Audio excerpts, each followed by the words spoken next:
What the fuck is up, dude? What's up? Merry Christmas. Merry Christmas. This will be out on December 24th. So Yay! obviously Mexican Christmas. I wanna talk about your music and shit. Which you're gracious enough to send me. But so I went to which I haven't done in a very long time. Actually, I want to see so this for everyone listening on Spotify, go to YouTube because we're wearing fucking horrible Christmas shit. Right. But mine has lights. Ooh, it's got built-in LED. But then it's got a flash. sound. And I No don't know way. what the sound is. Let's hear it.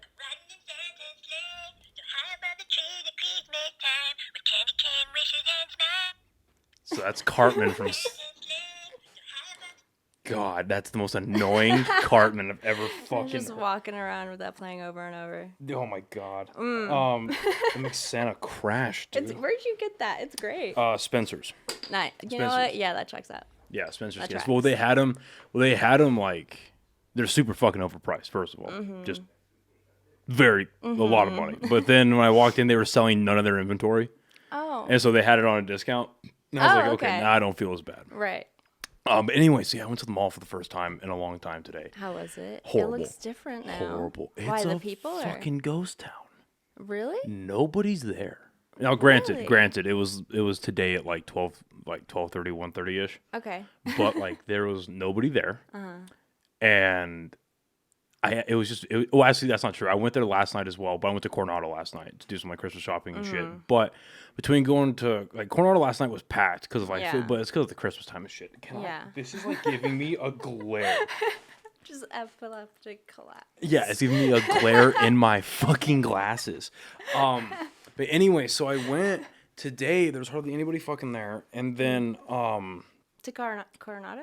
no, so I went to Cottonwood today, Coronado last night, and then so I went to Cottonwood, and it's like there were literally like so I went on the second floor, right, and there were people like old elderly people making laps around the mall, Just like to get their steps? walking, yeah, and then I just felt like dirty in there. Why? I don't know. It's like I shouldn't be here anymore. Consumerism It was like, everywhere. I just felt like, God, I hope nobody recognizes me at the fucking mall. Why? Well, in general, it's weird. You're just out and about, and it's like someone from high school, and you're like, I don't want to say hi. Yeah. Well, But I'm not trying to like suck my own dick or anything, but slowly, like it'll happen like once or twice a month, but slowly it's happening where I'll get recognized for the podcast. Nice. So like I'm cool with that. But what you just brought up, where it's like an old person from middle school or high school, and you don't really want to talk to them anymore. No, thank you. But just yeah, like hide behind the tomatoes. Because and surprisingly, I had some pretty decent pizza at the mall today. Ooh. But as I was sitting down and eating, like a fucking gremlin, just like wolfing down this pizza, I was like, you know what? Yeah, I feel like not that I go, but I feel like I'd be less embarrassed to be caught at the strip club. Like I don't Than the mall. Yeah, I don't fucking feel good here right now. Like when was the last time you went to a mall? I haven't been to the mall in a long time. Was it pre-COVID? It was like this year. Oh shit. Yeah. Okay. Yeah. Well, But I was at Coronado. Okay. Well, Coronado's a little bit better than Cottonwood. Yeah. It's got more shit. Yeah, they really did like a lot of construction on it. Yeah, Towards like a little bit nicer. It's got a Barnes & Noble. True. Best part. Yeah, for sure. And then, have you ever had that Blaze Pizza by there? I don't know. I've gotten mixed reviews. It's like Subway for pizza, and it's fucking amazing. I like I'll it. have to go. Personally, I like it. Okay. I mean, they hit you with the same facade that Subway does, that all their shit's fresh. When it's like, come on now, you're a chain restaurant. They get your shit trucked in. It's frozen not salami back there. Yeah, Don't lie to me. No, exactly. Don't do that. But they cook it in the oven, like a wooden, not like a brick oven, right? So that's kind of cool. That is really cool. So it's probably the freshest you're gonna get it. True. For a Subway vibe. Exactly. You know? Well, that's one of my. So do you know who Jim Gaffigan is? He's a stand-up. So that's one of my favorite jokes. He was one of the first comedians I got into, and when I was a little kid. And, Really? Yeah. And it was kind of by choice, not really, just because like I had a super like helicopter mom, and he's obviously a notoriously clean comic. So that was one of the only shit I was allowed Yeah, to listen to. But that's fair. he has a joke where he's like, he's talking shit about Subway. And he's like, man, I know mice that would reject that cheese.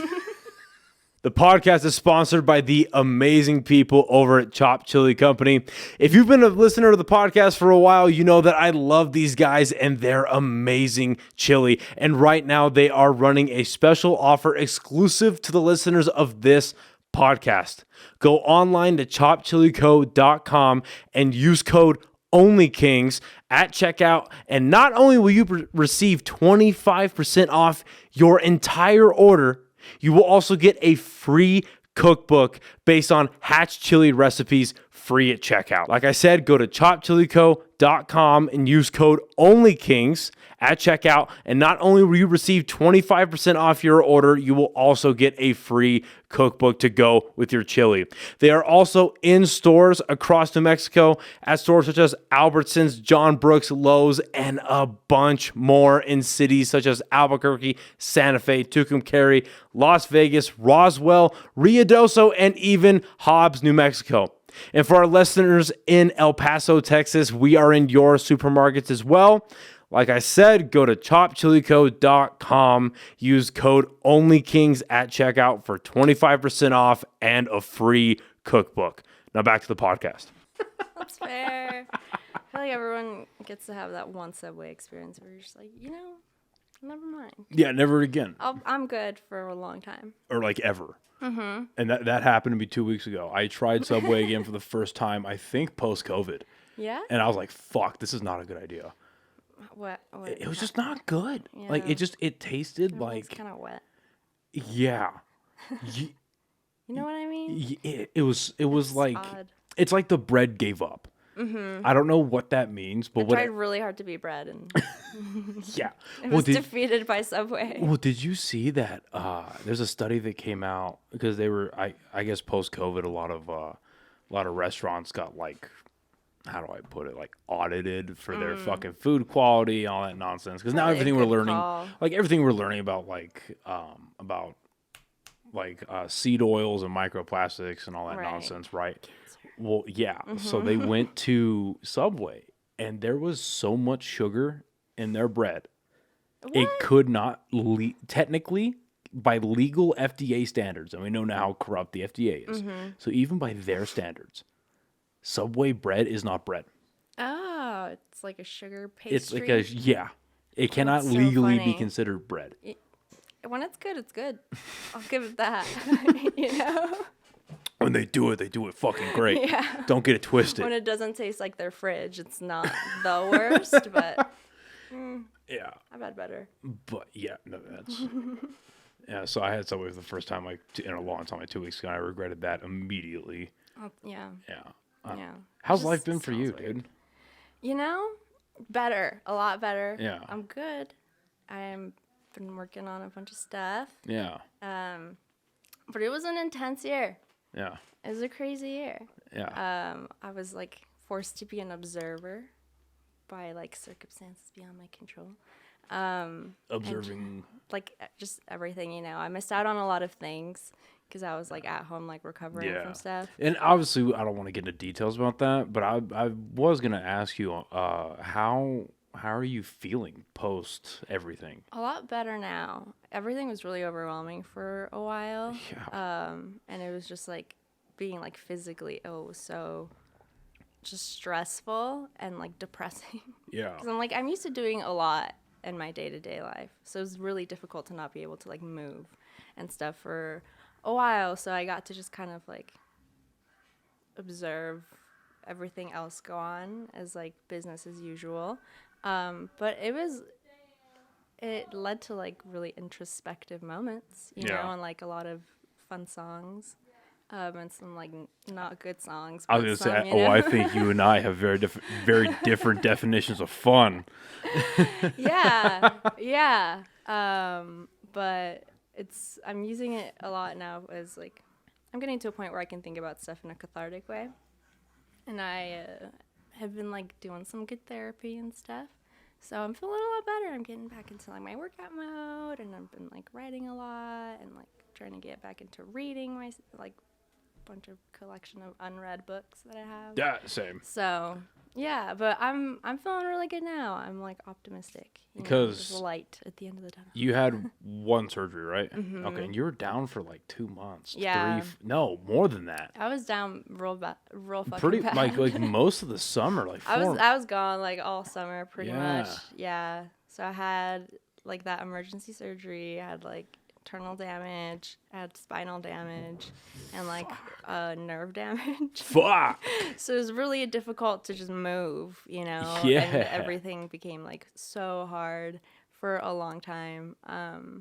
But and I wish I would have known it was gonna take as long as it did, because then I wouldn't have tried to push it and like do shows and stuff. Yeah. And I would have just fully like immersed myself in staying in. Was Moonlight before or after? That was after. That was about a month after. That's right. Remember you telling me. That's right. That's and what that was really hard. I was so bummed that the first time I got to like direct a band was when I was like so unwell. It didn't look it, by the way. I'm glad. You I'm did. glad. You did quite well. Thank you. I was only there to catch the end of it, but appreciate that. like the last like I think 10 minutes or so. Mm-hmm. But you did quite well. Thank you. So the band was awesome too. Yeah. I had a really fucking good team that night. So that was really encouraging as well. was Dan on the drums? Mm-hmm. Yeah, he was, right? Mm-hmm. Dan was drumming. I was with Shawnee, and I don't know if you've met Ryan and Leroy. Josie was gonna do some vocals for the first show that I ended up canceling, and Ezra was gonna do guitar, and Enrique did keys. Okay. And that was fun. Bring the mic a little closer. Yeah. You can just grab it and fuck with it all you And want. that was really fun. And Shawnee did sax too, which Yeah, was really cool. I Ever think since I met her, I was like, I have to do a show with her to like do saxophone. I think I caught that, Yeah. actually. It was really cool. It was really awesome to be able to like be in that environment with everybody, just having a really good time. Well, that's a cool little spot, Moonlight. Yeah, it's fun. I played there, I think 2 or 3 times. Okay. And it's been really nice.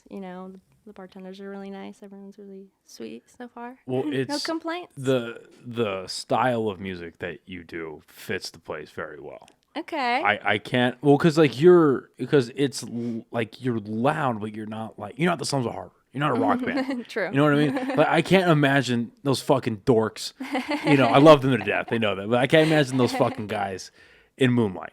And they said they've played it. You know what I mean? Yeah. Like, I can't. Like Nick takes up the stage. Mm-hmm. His big It's a ass squeeze. takes the whole thing. It was a squeeze, but they did great. Yeah, but for but you fit that style quite well. Thank you. You know what I mean? So it was a like good it was a good time. Loungy vibe. Yeah, no, it was a Yeah, good time. I had fun, but it was painful. I had my like emergency like muscle relaxant for after the show, because I was like, I don't want to leave immediately after, because I feel like that's really rude, But there was a point where my back just started killing me, and it was getting really hard to just stand, God and sitting got really bless. difficult, and I was like, I'm gonna go home. Yeah, like I had surgery this year, but it was nothing to the degree that you had, and I was a bitch about it. I'm gonna be honest. It sucked. I was like, you know what? I'm gonna milk this for all that I need to. I should have. Well, because like the one part of my brain is like, okay, if I go a little bit too much too soon, we're gonna have some issues. We're gonna, I don't want to set myself back. And then on the other hand, I was like, I literally never have an excuse to relax. Yeah. Never. True. It took me getting cut open, so I'm gonna kind of milk this a little bit. That was a nice part, being able to like just stop, but then Right. you still have bills to pay and you still have to go to work and do things, so that was a little bit tough. Yeah, it's nice that your job is a work from home gig too. So Because I couldn't have not worked in bed for a while. So. right. Yeah, so I got really lucky in that aspect for sure. Because I remember, like technically right now, because I'd imagine they gave you a long recovery period, right? Where it's like, No. hey, what? So it was actually really fucked up. It gave me like real intense trust issues with the medical system, because that first team Feel I free to had, continue. I'm just gonna check the cameras. yeah, that first team I had actually told me that I should be fine right when the anesthesia wears off, and they didn't prescribe me like any medication or gave me any sort of treatment plan or like physical therapy, anything. No kind of warning that there was going to be, a long road ahead of me. And so I had to keep calling the hospital every few days and be like, I feel worse. Like, I'm not sure what's going on. Can I get like any sort of pain medication, like a patch, a lidocaine, like anything to help me, And they were like, we don't know. You should have been fine. And I was like, how though? The damage you described sounded pretty intense. Right. I don't know how I could have just been fine immediately after. And how soon after getting out of the hospital did you call them saying this? I got back home on a Sunday. I think I called them like Monday night and Tuesday afternoon. Oh, so it was immediate. Because I couldn't walk. Like, I was not good, and I was like, I should have been fine. So what the fuck? And I was still trying to do things. I was house sitting at the time, so I was like, I got dogs to take care of. I got like things to do. And then I went in again. You had spine damage. Yeah, I went in again in like 3 days after the surgery because I was like, guys, help. And they were like, you're fine. You'll be fine. And I was like, what do you mean? And they were like, maybe like a week or two. And I was like, okay. And so I waited a few days again, and it just wasn't getting better, and I didn't get any medication or anything. And then I went, so in a 1 week period, it was a surgery, and I went back twice. And then the second time I went back was when they were drawing blood, and they like hit my nerve instead, and I passed out. And to the doctor that I talked to later was like, oh, were you the one that passed out? And I was like, yeah, they like hit my nerve. And he was like, yeah, your skin was gray. It was like a color where I couldn't tell what had happened. And I was like, that's super comforting. I love being in this hospital.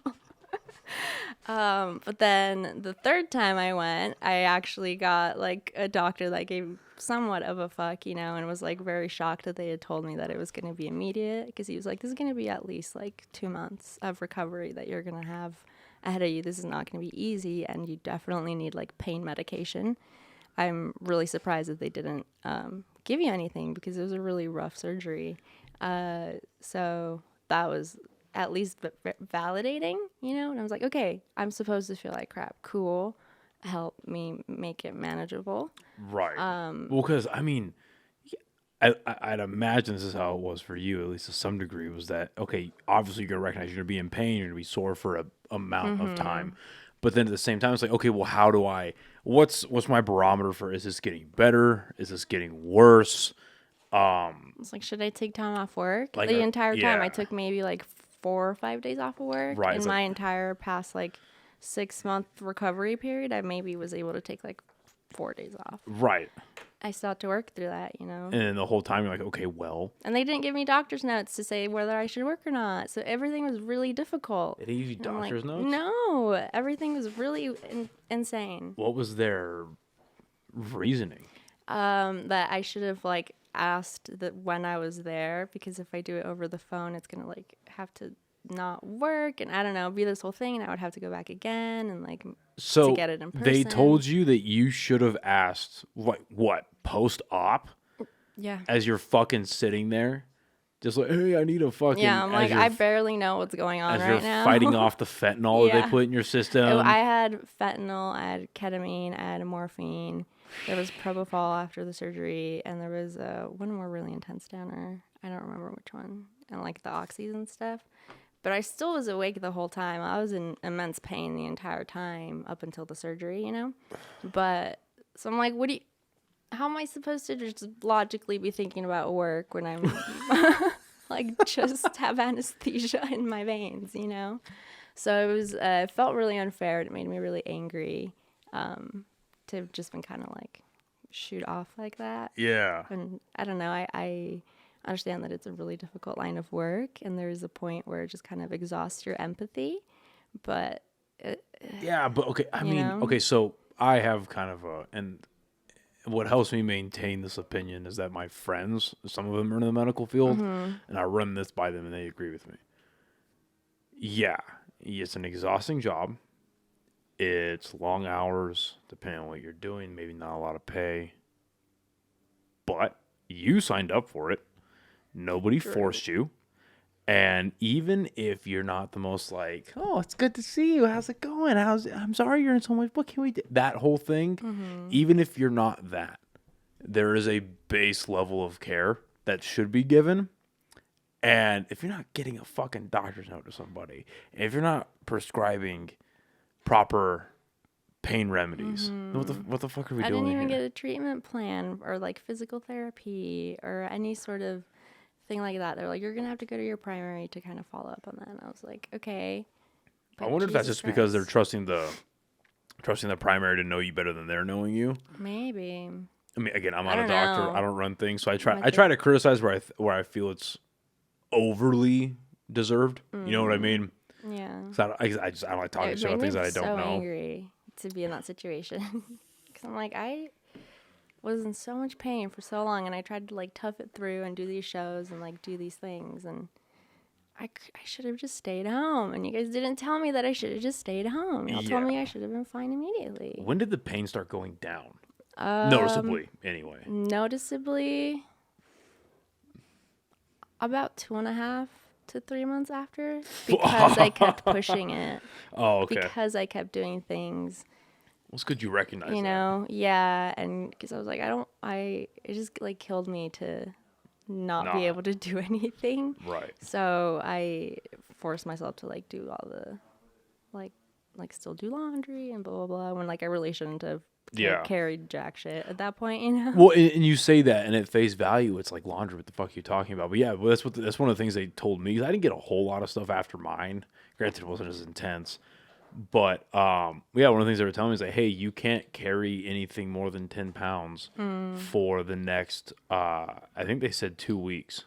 Yeah, would have been nice to know. And I was like, anything, you know. Fuck. Yeah. You know what I mean? And even now, like granted, I've been to the gym like 2.5 weeks. I've just been busy as shit. But even when I do, like, I can feel that I'm a lot weaker. Yeah. You know, I can feel that not just because of like the loss of muscle, but just like in general because I had to get a hernia repaired.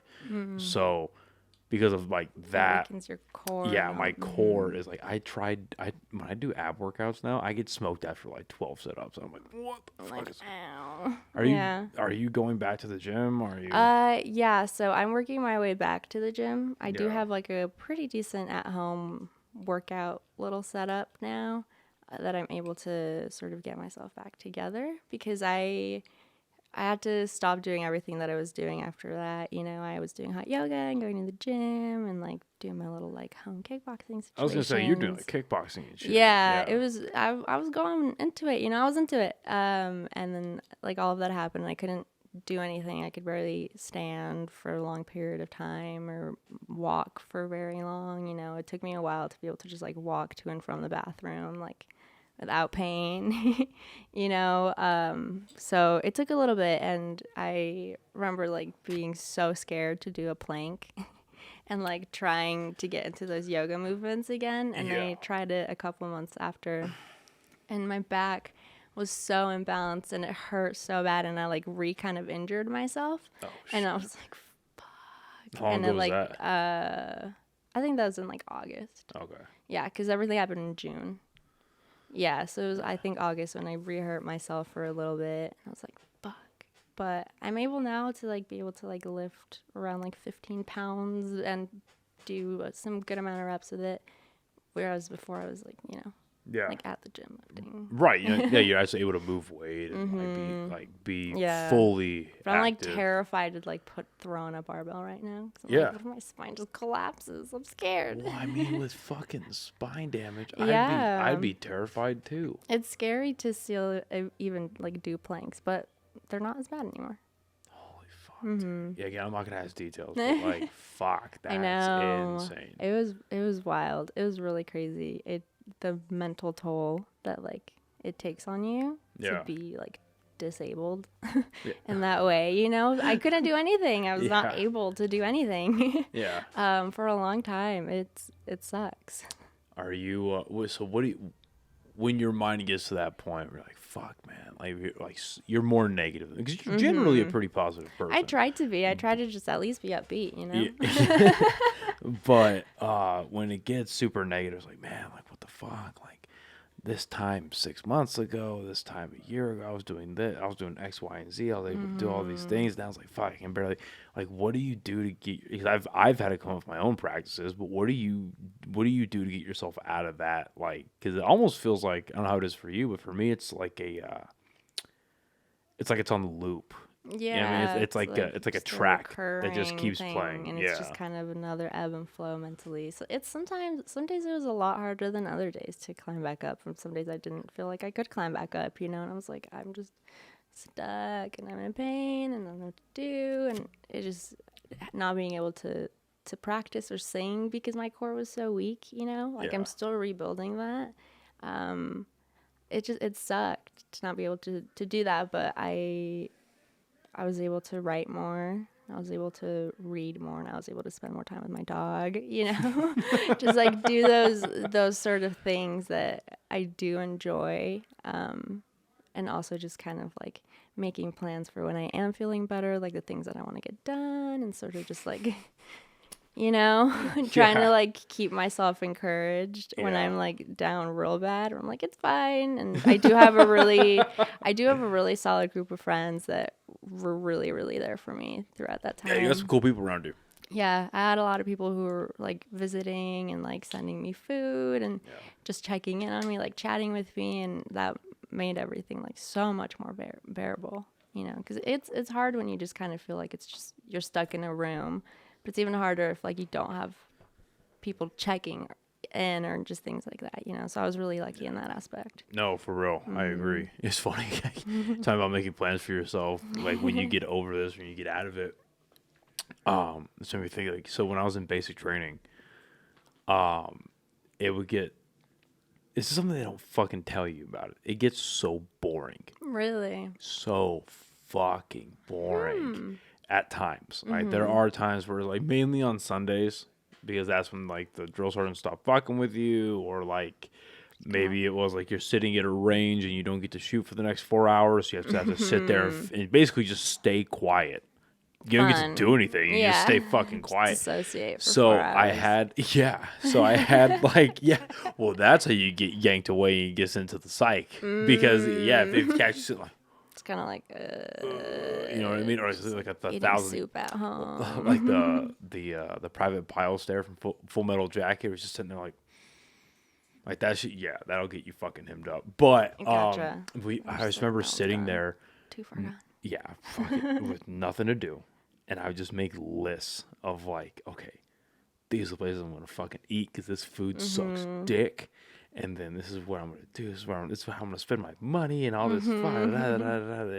I think it was funny because you just saw all this shit in the garage. All of that used to be in my storage unit.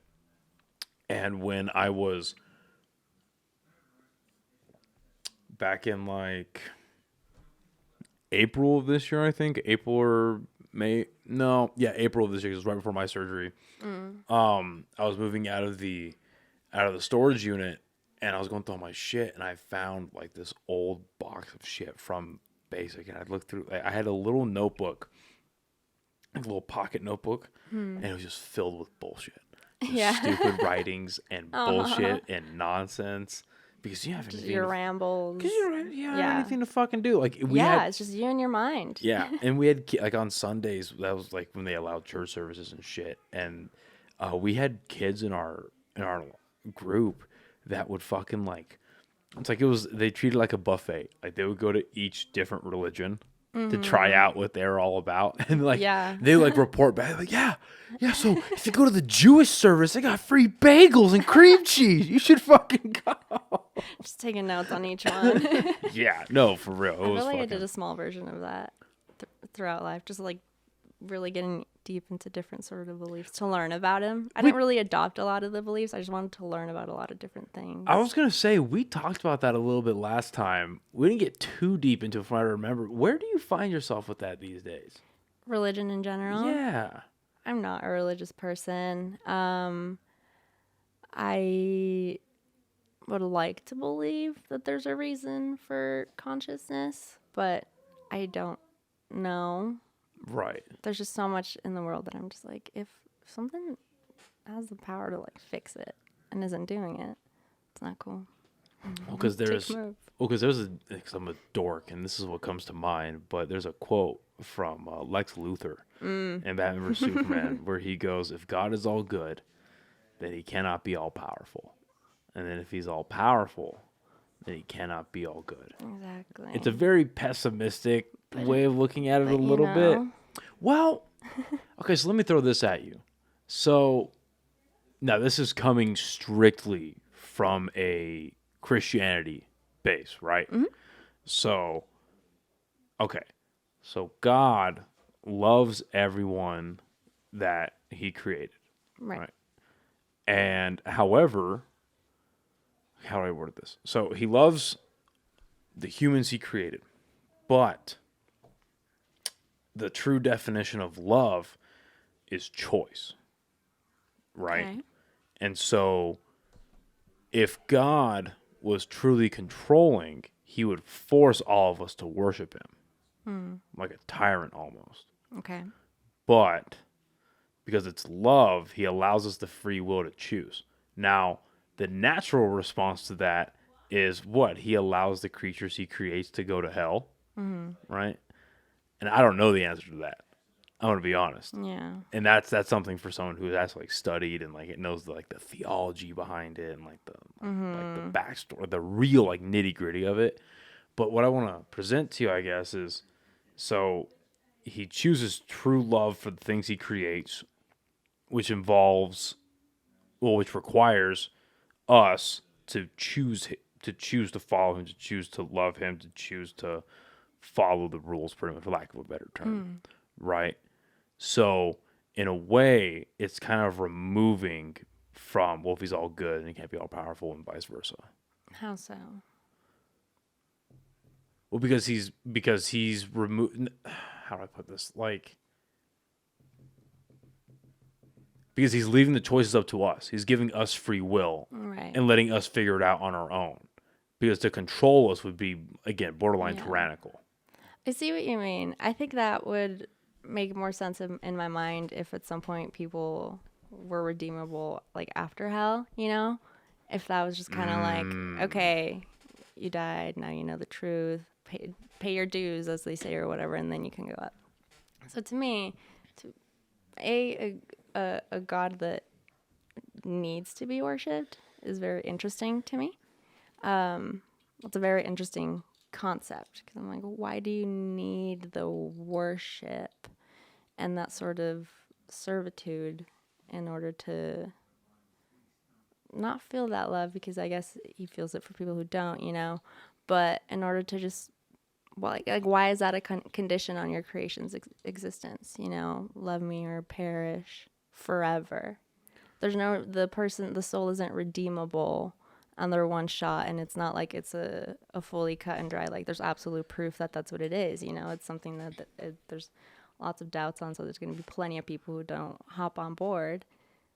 Why risk all of those people forever just to get worship? It seems vain. No, okay, so so I agree with you.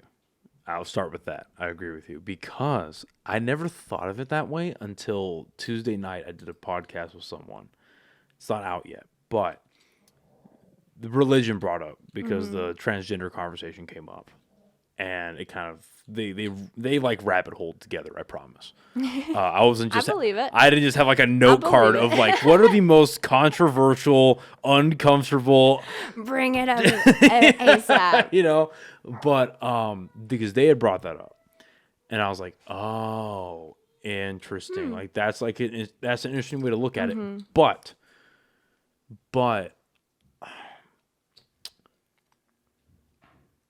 the only answer that I've come up with so far, because I had never thought of it that way, and I told them like on the pod, I was like, okay, I'm gonna think about that because I don't know the answer. The only thing that I can come up with right now is whenever you follow, and I understand. Just because I can hear this going out there, be like, well, that's other religions too. Like, I understand that there are a lot of similarities between, morally speaking, right, ethically speaking, between like Christianity, Judaism, Buddhism, whatever the Indian faith is. I forget what is it. Hindu, right? Hinduism. Is it Hinduism? Okay. there's a lot of similarities in like the morals and the ethics of it, even in the Muslim faith, in the actual like teachings of the Muslim faith, not the radicalization bullshit it's turned into. But I feel like the closer you follow to the tenets that are put forward through those religions, the better of a person you turn out to be. I don't know. I think so. I think it depends. Love those around you. Sure. Treat them the way you want to be treated. Don't kill. Don't commit adultery.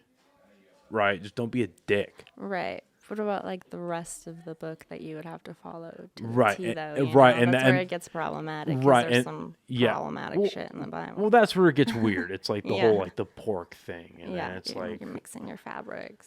Yeah. Just dumb shit like that where it's like, right.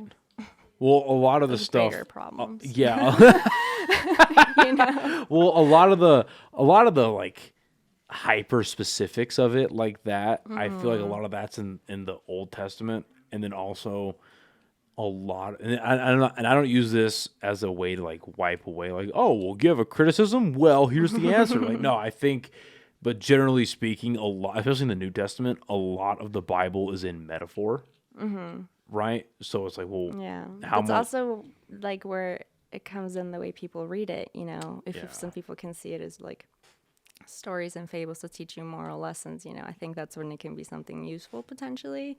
But when you do believe it literally, it gets really weird and it really warps your mind in so many ways. Like I dead ass thought that men had one less rib than women for years and years and years and years and years, because that's how I was brought up, basing it off of the Bible, you know, and the Adam and Eve story. I didn't know that was anatomically incorrect until I was like in college, like an embarrassingly long amount. So I'm like, what the fuck? It was that deep in me, you know, where I just never questioned it. To not completely jump subjects, but were you told the rumor in like middle school? Maybe high school. About Marilyn Manson. There we go. Yeah. Yeah. I remember hearing that and being like, good for him, I guess. You got to do what you got to do. I feel like in that, and because it's our generation and like maybe 8 years above us, give or take, right? 'Cause that's like the Marilyn Manson like generation, right? The people that would actually listen to his music and then be conscious of what they're listening to. So I'd imagine that like every male in that age group at one point during that time, was like, he did what to? Like what? I considered How it is that and even? gave it a shot. My spine is really holding me back. Like, what the fuck? Like, I'm not bendy enough for that. These damn ribs. Fuck. I hope that's not true. I don't think it's true. I've never taken the time to actually. That pen is starting to hit me a little bit. I don't know if you can tell or not. That pen started. But also, how amazing of marketing is that? Where it's just straight up word of mouth that just went across the country. Because I never saw like news outlets talking about it. It was just like dumb kids talking about it. I was gonna say, what? You know? You weren't surprised the L.A. Times or the New York Post were like, breaking news: Marilyn Manson found a way to. Or one of those like gossip ones, you know, like the Sun Times or whatever. Yeah, one of those like weird ones. But I don't know. I'm like, I guess that is damn good marketing. What is it? The National Enquirer, right? The big tabloids. Yeah. Marilyn, it's in the New Yorker. Marilyn Manson has life-changing surgery. Find out more on page 3. New way to masturbate. Yeah. He suddenly no longer wants to date anymore. We don't know what happened. He just hasn't left his house. What? In 2 months. I used to like really in high school because my buddies really got me into it. And I'll still watch every now and again. Family Guy. Mm-hmm. There's a Family Guy episode where Quagmire finds out about internet porn. Have you seen that? Buff as hell. Yeah, he walks out. He's got like stubble. He's all greasy. Peter's like, "Hey, what you doing?" He's like, "Yeah, I'm just gonna go get my mail." As a scrawny arm, bait arm. But I mean, when you're a guy like Marilyn Manson and you did the crazy shit that he did, the type of marketing he did, and because he started doing stuff, I think, right after all the craziness went down with what's the band's name? Like a hardcore band from the 90s, like Mayhem, and Mayhem or Death, whichever one has the lead singer with his head blown off. Mayhem, right? Okay. He's coming in the wake of all of that, and then he's looking the way he's looking, singing about the things he's singing about, like fuck the children and all that type of shit. And then he was in the Bowling for Columbine documentary because people were blaming him for fucking Columbine and shit. Yeah, I remember that. And like my sister used to really like Marilyn Manson, and my mom freaked out and like would destroy her CDs and her merch like hardcore because she was into it. Like my siblings were really into him, but mostly my sister. But I don't know, didn't he just get like accused of a bunch of shit? Well, he was tied into like the Maryland or the Columbine kids loved. The shooters loved Marilyn Manson, and then the crazy shit about the rib removal went around. And because who was the guy? It wasn't Michael Mann. That's not his name. It's the guy who directed and created Bowling for Columbine. He sat down with Marilyn Manson. That's why it's such a relatively quick interview. He was like, here's how I feel about it, but I didn't fucking cause it. I don't take the blame for Columbine. Music. Yeah, it's not my fault that people listen to it and that they do bad things. No, exactly. Which is insane. That's almost as bad as Hillary Clinton back in 04, 05, saying that video games were the reason the kids were so violent. And it's like anything but just the crime outside. There's so many other things that make kids violent. Well, it's like they were trying to pass a law back then that would make it illegal, like imprisonment time, if you bought a kid a rated M video game that was underage. So many bigger problems. Yeah. That's what I don't get. I'm like, why? What are we not focusing on by talking about GTA right now? Did you see the new trailer for that shit? I actually did. It's so fucking good. It looks fun. It looks fun. I've played it a few times. It's a good time. Well, because hookers. Is that where you're gonna get it for? Yeah. It's fun. So many things. It's just a good time, ladies. Well, because I just barely got into I chose a very poor time to do it. I started playing I've been trying to find time lately to play video games more, just because I miss doing it. My homies love doing it. And I love hopping on. Recently, I very regrettably I spent $70 on the new Call of Duty, which is a bad decision. But I got into Red Dead Redemption 2 for the first time 2 months ago. Nice. Have you played that shit? It? I haven't, but I've seen a lot of memes about it. Fucking hyper realistic. Really? It's ridiculous. Sick. You can if your character gets too dirty, you can go to a whorehouse and you pay $1.50 and some prostitute gives you a bath and shit. Jeez. Or then you can go out, you have to go hunting and shit, right? You'll see birds come down and take fish out of the pond. That's crazy. In the background. Just details. What the fuck is going on? That must have been fun to animate. Yeah. Yeah. I just couldn't imagine. A lot of work. I couldn't imagine the amount of time it takes. Yeah. Animation's a bitch. Yes. It takes so long. So I'm gonna bring it up. I'm gonna shelve it for later. I wanted to ask your opinion about AI and creativity a little bit later. Okay. But where did we get from this religion? We went from religion to GTA, and then fucking. How did we get here? Yeah, I have no idea. Where are we? Yeah. Religion. So I don't know. I think I don't. Maybe because I don't know because you didn't know me before I joined the military, and I was a very different person. Really? I was very pro. Not that I'm not pro military now, but I was very pro. I bought into America's always right. Let's put it that way. Were you a ROTC kid? Oh yeah, well, I went to a military school, dude. Oh shit! No way. We didn't you talk, were bred to be a military kid. We didn't talk about that last time. What the fuck? No. So me. I'll tell you the long story short of it. Okay. So me. Please, Joey, who's upstairs, and me and my homie Joey upstairs, and a few of our other friends, we all went to a military school down in Roswell, and we were forced to do Roswell? Yeah, Roswell, New Mexico. You ever been down there? Mm-hmm. That place fucking sucks. It was rough. That place sucks. But yeah, but it's funny because I went there. Well, I loved it. Personally, really? Yeah, I loved it. I loved going down there. A lot of my friends didn't, and it's kind of sad because doing the podcast down with my friends, a lot of them bring up bullshit that like happened at the military school that's affected them today, and I'm like, damn, like that's really unfortunate. But yeah, so when I was like before the military, I was very like, yeah, America's right about everything. We've been doing the right thing. We are the good guys, all that.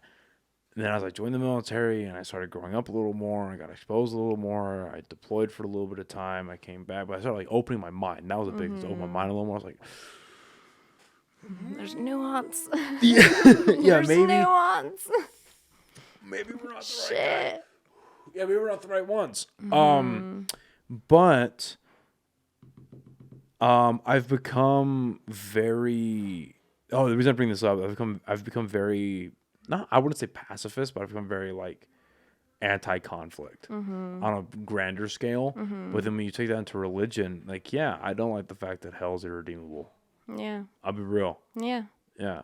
It doesn't seem fair. Like eternity over like hopefully 80 years of being alive and questioning everything because you don't know what anything is because it makes no sense to be alive really, you know?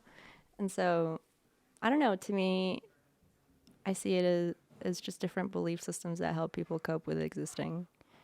Because, like, from my mom, who was a pastor and all of that, if she were to not be religious, I don't know what she would be or how she would be or how she would find meaning in her existing because she depends so much on her purpose being, like, to worship and, you know, to get to that afterlife.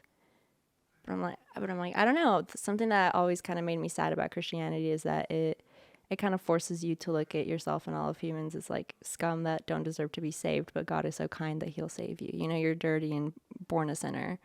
You're just born a sinner. You have to do the extra step of believing in order to not be. You know, and I don't like that concept of just like, you would be nothing without this God sort of situation. Like your soul is fucked forever if you don't completely yield. So okay, so I understand what you're saying, and because that's what I grew up in as well, right? I don't view it the same way, and I don't, to be completely honest, to admit my own ignorance. I'm not sure that this is even in line with the religion. Like, obviously, humans are very sinful. Right, by any degree. It depends on what you think is sin, but it also becomes like nature, nurture. Yeah, people it's naturally terrible, right? But it's all relative. Yeah. But I mean, and there's degrees to it, right? Whether it's like very like ugly or nasty things that you think in your head, to like things you actually act out, or the way you treat another person for more or less no reason, or whatever. I'm sure. Okay, so. You dealt with the fucking traffic today. Yeah. I'm sure at one point. Did I? I'm sure at one point, like, you motherfucker. At one point, I'd imagine. Well, it was mostly me fucking up. So I was like, thank you with the roads for having patience. So I didn't get to be mad. I was mostly like, oh. But I have been there before where I'm like, I hope you wreck. Right. Right. And I hope I see it. Like, I have a really bad habit, and this is a bad habit in Albuquerque, to, if someone fucks up on the road, and I have to, like, get by them, I'll do the fucking, like, hey, bitch, this is not the time to do that in, though. Stare. Because if you stare at the wrong person, and they're They'll like... have a gun. Yeah, exactly. Anyway, so there's varying degrees of it, but humans aren't perfect. That kind of what makes them so cool, right? It adds risk, obviously. That's what makes humans so cool. But at the same time, I understand. Like, I don't think we're like, unless you go out of your way, and as a society, for the most part, we've like, granted things are falling apart right now, but like we've kind of differentiated. Like, okay, like this guy's an asshole. Like the obvious answer is like, Harvey Weinstein, Right. Used his power to get advantage. Notorious bad guy. Yeah, to get used his power to get advantage over others. That type of shit, right? But if it's just people making poor decisions out of ignorance, or maybe they really did think they're doing the right thing and they're doing the wrong thing, like, you know, there's degrees to assholery. Let's put it that way, right? Yeah. But I don't think all humans are equal in that way. And when I grew up in the church, that's what I was getting taught too. Like, you're a filthy sinner, but thanks to the Lord God, you're this. And I was like, okay, like I see where you're going with this, but I don't know if you're like I get it. Yeah. And I could kind of understand where they were coming from, because every time you kind of pull scripture like that, to my knowledge, which isn't a lot, but to my knowledge, it's always like people either confessing to like God, like unseeable God, or they're like having a conversation or confessing to Jesus. And it's like, well, if you're talking to a higher power and you really believe that is the higher power, you're gonna be kind of smitten. And humans have a tendency to over exaggerate sometimes. And imagine if you really believe the dude in front of you is God, like he just raised old boy out of the grave. He's turning water into wine. Like he's walking on water. Like I understand why people are so loud about their belief in that way, because I used to go to like just walking around neighborhoods with my mom and people from the church praying for people, handing out food, like doing some good stuff, but also like all of that where I remember feeling like sometimes embarrassed, because I'm like, this person is literally just walking home. Like they don't need like an entire group of people to ask to pray for them.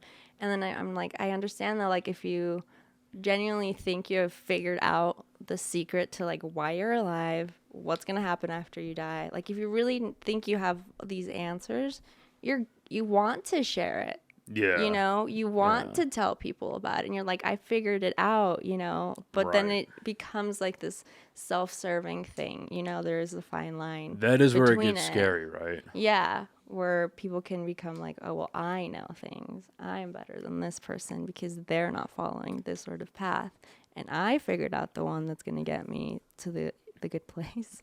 And I've been told to watch that show so good so many times. It's so good. It's such a good ending, you know. But then again, there's just people who believe just as hard, who believe something completely differently. So to me, stepping outside from it, I see the patterns in the way people see their religion, their respective religion. I do see it as coping mechanisms to an existence that doesn't make sense. Right. And there are a lot of other people that do podcasts and do lectures and all that shit that can explain the historical stuff that back up Christianity a lot better than I ever could, because I don't even know where to fucking start. But generally speaking, on religion, just religion, there is a strong argument for that. Because if you, like, and I think that's what's kind of crazy about society today is, like, when's the last time? Okay, so aside from your recovery, right? When was the last time that you just sat with your thoughts? I purposefully do it. Okay. But I'm one of the outliers that goes out of my way to do that. But imagine what made you start to do that, because you realized you were lacking in that, right? So, you know, not a lot of people do that. Right? Not people are just like alone with their thoughts, and they question things, asking like, well, what do I think about this? Well, I don't know. What does that mean? And then they just fall down their own Wikipedia, YouTube rabbit hole in their own brain, right? And they become songs. And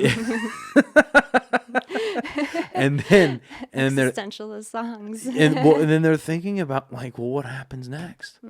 What happens after all this?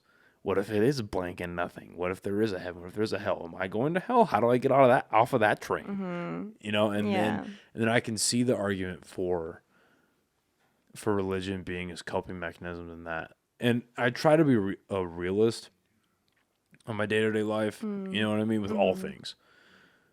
The few times that I let optimism into my life is religion, right? And again, a lot of it is personal bias. A lot of it's just because, you know, whenever I do find myself, when I, you know, make conscious decisions, I fuck up. I'm a human. But when I make the conscious decision in a day-to-day basis, it's over and over again to follow these things and be a better person this way and make hard decisions with the right thing to do, and that type of shit, I feel better about myself. And then it's like, well,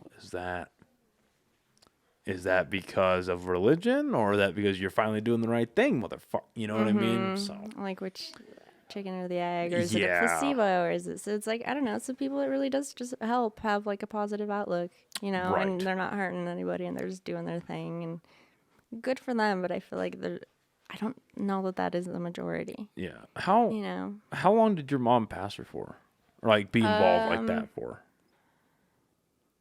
Some years. Okay. A while.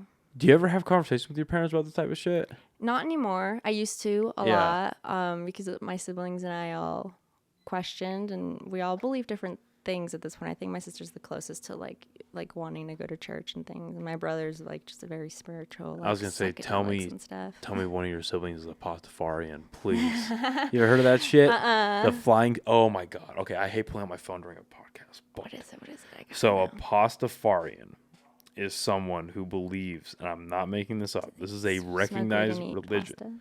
The flying spaghetti monster. Okay. You know what? Tell me more. Okay. Elaborate. I'll hear it out. So, the flying spaghetti monster is a deity of the Church of the Flying Spaghetti Monster, or Pastafarianism. Okay. A religious movement that promotes a lighthearted view of religion. It's a hard sell. It looks like a biblically accurate angel with like tentacles. But delicious. Yeah. But like now I want to be at Olive Garden.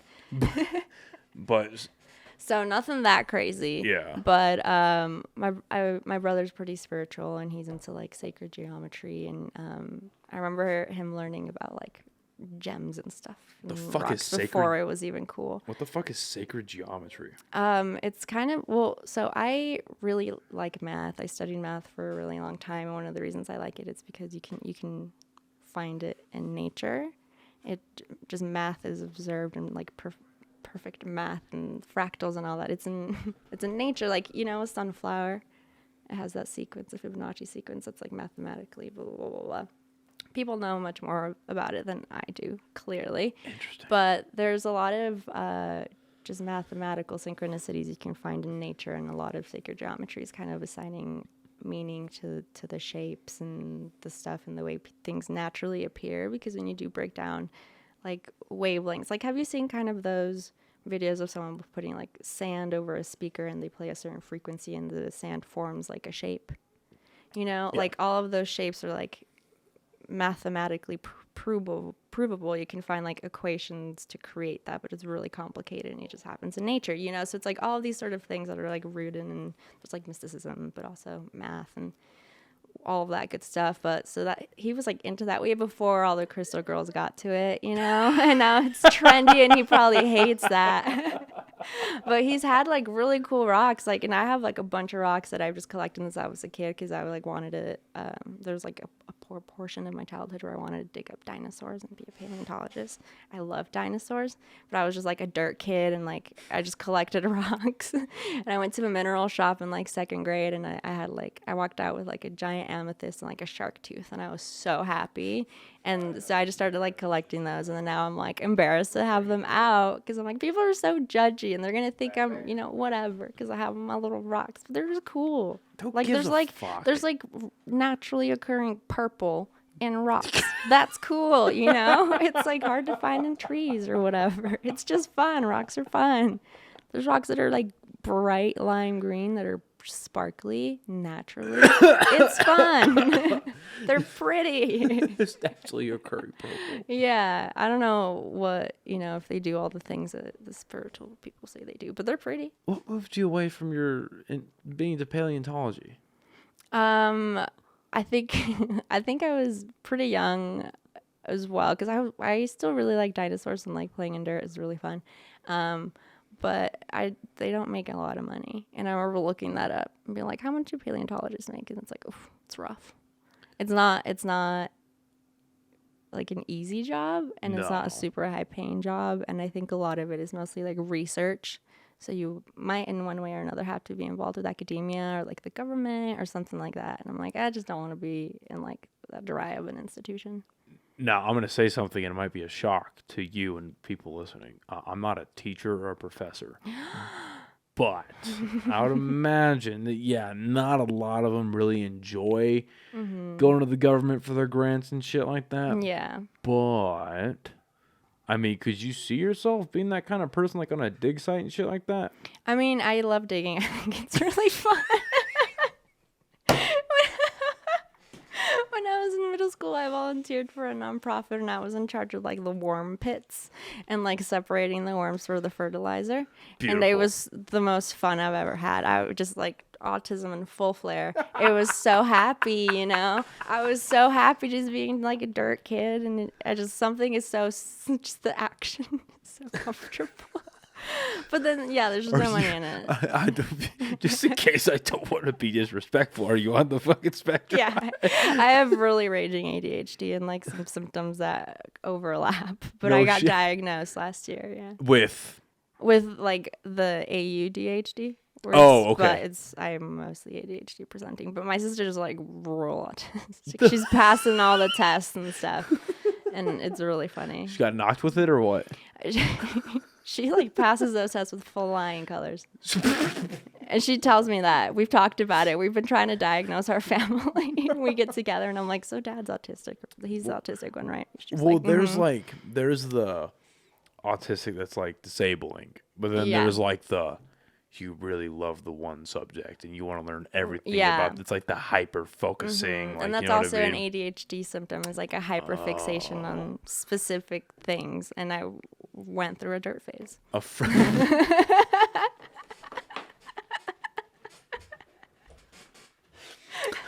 Some like trains, I'm just like good older. some like dirt. Some like to dig and find cool rocks.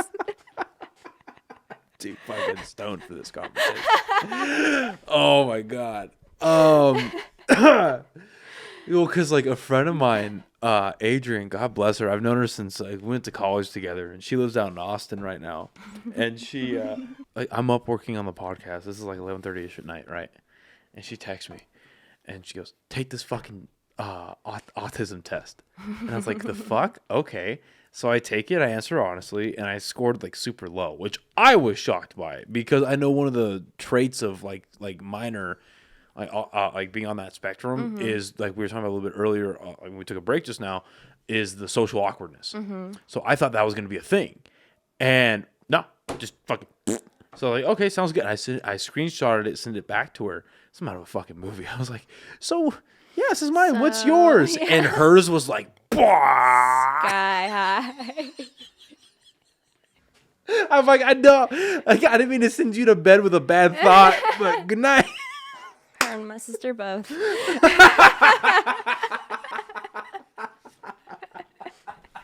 They're getting to know who they are, you know. Oh There's my power in that. God, that's so funny. No, but truly, so much of my life started like actually making sense when I got the diagnosis for Yeah. ADHD, and I So was like, okay, oh, okay, let's talk. shit. Okay, being able to socialize. Did you? I mean, because there's a level of. Hang on. Can y'all turn it down like a little bit? It's echoing, please. Thanks. So, I mean, kids in general are awkward. They're weird. They have fucking issues socializing. That's the thing. Did you were you conscious of that though as a kid? Yeah. Even like how early do you think? Real early, because I remember I used to think it was because Not to bring up like poor childhood memories. or No, anything. you're good. It's my life. I'm used to. I've talked about it. It's all been digested in therapy. You're good. But I used to think it was because because we were so religious and I pretty much was at church every day that I didn't really, and with like adults and like some kids that I didn't really know how to talk to like normal kids. But then I just was like, I actually don't know how to talk to them about like anything. And like, I try to make a joke and it just never lands. And then someone else makes a joke to me and it doesn't land because I And is this didn't register it. And is I this was with church kids or regular kids? both. Okay. So that's when I was like, it's me. And I remember taking, just having like weird little kid thoughts that seemed kind of abstract and trying to like talk to other kids about it and then being like, that's a weird kid. And so that was definitely me. When I took the test to get into gifted, I think I was in either second grade or first. I don't remember, around there. And one of the questions was like, do you ever feel like you have like thoughts or things that you just can't really share with other kids that they wouldn't really be able to relate to? And I was like, oh my God, like, yes, you know, yeah. yes, Yeah. someone else too. Like that's cool, you know. But I had to like look up like, okay, like how do people make jokes? Like how to talk to kids, how to like be Right. funny, how to like be calm, how to, you know, I had to like look this up so I would know what that presents like. So it was really interesting to know that what I naturally put out isn't what is typically expected of people in the world, you know. Do you feel like that is the way it is now? Yes and no. Like I am much more myself, I feel, than I've ever been, but I also know that that comes with some, you know, idiosyncrasies. I mean, And just, you know, sometimes I get called zany, sometimes I get called spunky, sometimes I get different, you know, descriptions Spunky. for my type of, I don't know, way of being. But I'm like, I'm becoming more okay with how I am, but I'm also learning very slowly to detach like what I've just conditioned myself to do when a certain social situation calls for that, and what I feel like is more like what I really want to do. And those yeah. are two kind of difficult things, because it gets really difficult to. There's a while where I'm just like, I can't do the social face anymore. I have to go home. Well, that's normal. I mean, Yeah, that's how I am but too. Like, yeah. 'cause I've literally up until like 2 years ago, I never really went out that much. I never did a whole lot. Not because well, a part of it was just like, well, what am I, like the nervousness of it, but another part of it was like, well, what am I going to go do that for? None of Yeah. my other friends really like to go out that much. So would I rather, and then like, especially back then, I mean, obviously everyone's financial situation right now is not the best, but like back So then, tight. when I was younger, I definitely wasn't that great. So I was like, okay, am I going to go spend all this money on booze somewhere else, or can me and my buddy just pitch in for a bottle, or we all get a bunch of beer and we just hang out at the house? Like, what's the better option here overall? Like, a bar doesn't have Call of Duty. What Yeah. the fuck is But this? sometimes it's even exhaustion from because it's not a fake way of being, but you do have to put on like run a different system in your mind to like run like person to person interaction program, even with your closest friends. And that's Yeah. how I know that it's a thing that I'm like, there's people that I'm so comfortable still being myself around, but I still know that I have to be very aware overly of social graces, because I will do things that I'm not aware I'm doing, and I'll get too comfortable and that sort of thing. And I'm like, okay, I can't quite do that. I have to remember certain things. So it's like sometimes I truly am very much at peace when I am just me and my dog. You know, he doesn't understand or judge me for just like my weird modes or lack of social graces in certain ways, you know. But I have found people who are very accepting of like just the type of person that I am, and Well, I mean, I was gonna say, yeah, I've kicked it with you sober or otherwise. You know what I mean? I never got any major red flags. You know what yeah. I mean? I feel like I've done a lot of therapy to learn. Like I've been in therapy since I was 17. Yeah. Consistently to just learn to exist and like find environments I feel comfortable in, and like being myself around, because I am like, although I do have that kind of social battery that gets drained a little bit quicker than others, I am quite extroverted. I love making new friends and I love meeting people, and I feel like I become close to people very quickly. But even with the people that I'm closest to, I'm like, I just need like a little bit of a break. Just not even from you, just like so that I can just like put on like my rusty bitch face and not care about anything and get my workout done as I paint and work and do all these other things at the same time. It's just sometimes you just have to put on a different mode to exist around other people. Well, exactly, and that's not direct towards anybody. That's just you having Yeah. to recharge. So I'm the same Yeah, way. because I'm like, there's just, you know, social interactions, and there's like an A to a B to a C to a D, and you just got to remember how that works sometimes. And then as you get older, just kind of stuff just becomes more second nature, and you just become more yourself, I think. And you learn that those things that you kind of suppress a lot, like your weird questions and thoughts, like they'll be appreciated in the right circles, you know, and with the right people. Yeah. And so it's kind of about not judging yourself as much as like just not taking the initial judgment people placed upon you as personally anymore. No, trying to be authentic without scaring everyone off. no, I mean that's a good way to put it, and I feel like a lot of people our age are experiencing that just because like we grew up in that certain time period, then we grew up with the internet, the dawn of social media, and all that kind of stuff. So I feel like you're not alone in your school of thought right now, because I think people, as I think our generation, as we grow up, we all, hopefully, I know it's not the case for everybody, but hopefully you found your little group of people you like to hang out with or spend your time with, or whether it's like a group of people that are friends, whether it's a community in your church, whether it's your husband or wife, whatever it is, right? You found the area you need to be in, and you finally realize that, yeah, like the things that I was holding back about myself, the things that I liked about myself, but I didn't think other people liked about myself, or you'll find that those things are just fine by yourself, and then they are just fine around the right kind of people. And it's all, and a lot of it, maybe those people, like you'll have people that'll judge you directly. That exists, but maybe it was just perceived judgment that you were putting on yourself. You know what I mean? And that's, I feel like that's a common denominator in a lot of people our age. And that's why, with like the songs that I have, they are like directed towards myself, as I'm finding out all of these mechanisms that I had just naturally developed to be able to like interact and exist in things. And I'm kind of just leaving a lot of things behind, getting more into who I am. And so when you're talking about sleeping until 4 p.m., that used to be stuff I did. Yeah. Back when I was like in the deepest of my depression or just unmotivated for anything, and just lots of stuff I did. And then I'd be like, oh, why am I so sad? And it's like, well, you're not doing much else than letting yourself be, and there's a point where it's out of your control, but there's a point where you can try your hardest, and hope for the best. And I've been there a few times. What did you do to keep what daily habits do you have to keep keep depression at bay? The thoughts. Yeah. the unbearable weight of it all. Yeah.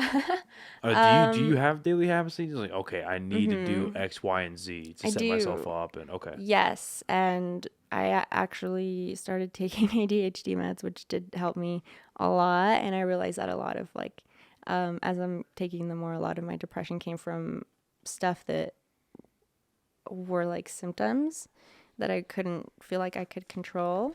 Like I remember being so depressed and getting so down on myself. I'm like, oh, I'm just like, people probably think I'm so unprofessional because I'm always so late, and like like all of those things, And I'm like, that's like a chronic like a thing with me that I it's not on purpose. I work really fucking hard to be on time, and then I have no concept of time at all. Since we started, I don't know if it's been 30 minutes or an hour and a half. I don't know. Yeah, I won't tell you till it's over. And I have no idea. And I'm cool with that, But that just, it was those things. And then I started taking medication that helps just like the chemicals balance a little bit more, where I can, the energy I'm putting into my stuff is more efficient. And I am late a lot less now, and therefore I'm not so down on my confidence and down on myself and how I perform, and like things like that, where I'm like, I'm actually finding out that a lot of things that were making me sad were things that were kind of out of my control, but I was trying my hardest to control without just some extra help. And the medication really has helped me so much. I was going to say, so the medication that you're taking, do you feel like it helps you organize things better? Yeah, so there's been like 2 ways that I can like really describe what like really intense unmedicated ADHD is like. So picture like a thought that you have, or like an action you're trying to do, like brushing your teeth, and picture in your head you're like in a hallway, and at the beginning of the hallway is you deciding you're brushing your teeth, and at the end of the hallway is the door where you actually get to brush your teeth. And your mission is to get to that door without getting distracted or doing anything else. But the twist is that there's a million doors on the way that are all really bright and loud and interesting. And what do? You're so lucky if you actually get to the end of that hallway in those 10 seconds as you thought it takes you to get to the bathroom.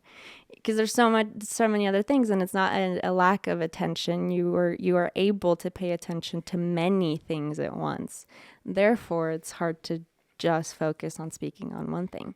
And then another way, it's like because I have many thoughts in my head at all times. And when at all times, it's not like I hear like voices, it's all my voice. It's just me thinking a million things, and there's like 12 songs in the background, just repeating one line, you know?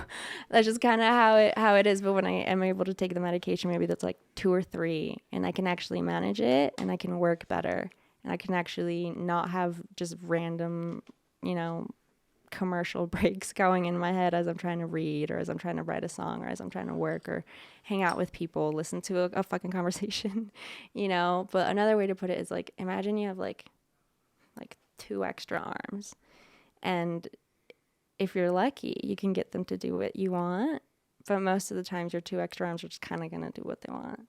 And ADD meds have helped me be able to rein in and control where that energy goes a little bit more.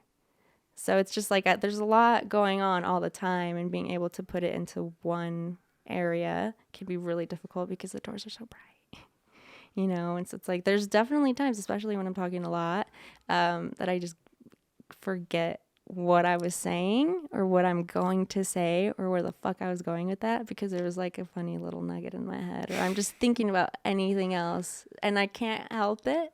So I'm really lucky if I get a sentence out and it's cohesive. I hope for the best most of the time.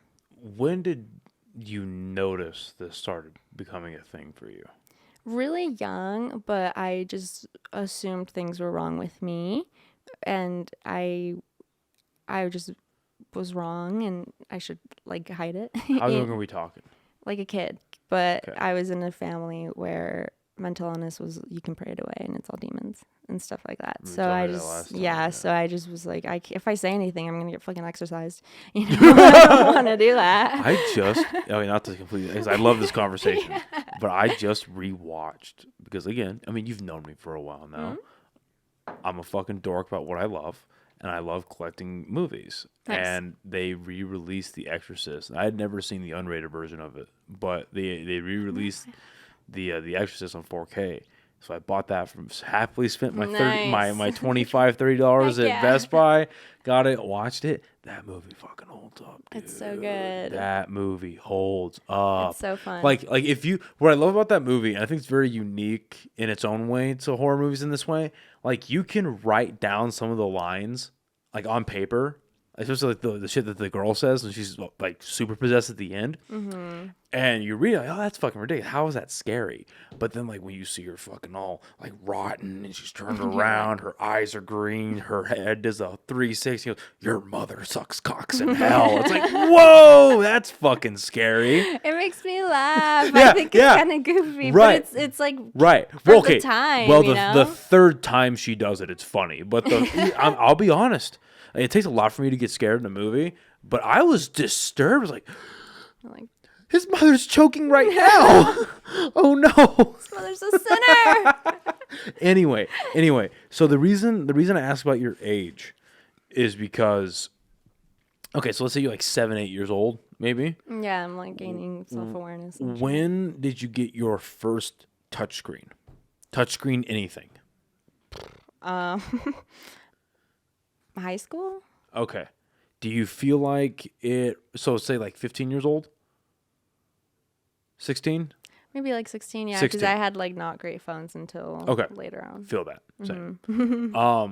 So 16 years old, let's make it easy because my brain is stupid. 16 or 8 years old, start noticing things. 8 years later, 16 years old, you get your first smartphone. Do you feel like the way your brain processed things, do you feel like that got accelerated after you started using a touch phone, and after like that sensation was now accessible to you, or touch screen rather? I definitely feel like I became obsessed with my phone very quickly when I did get it, you know?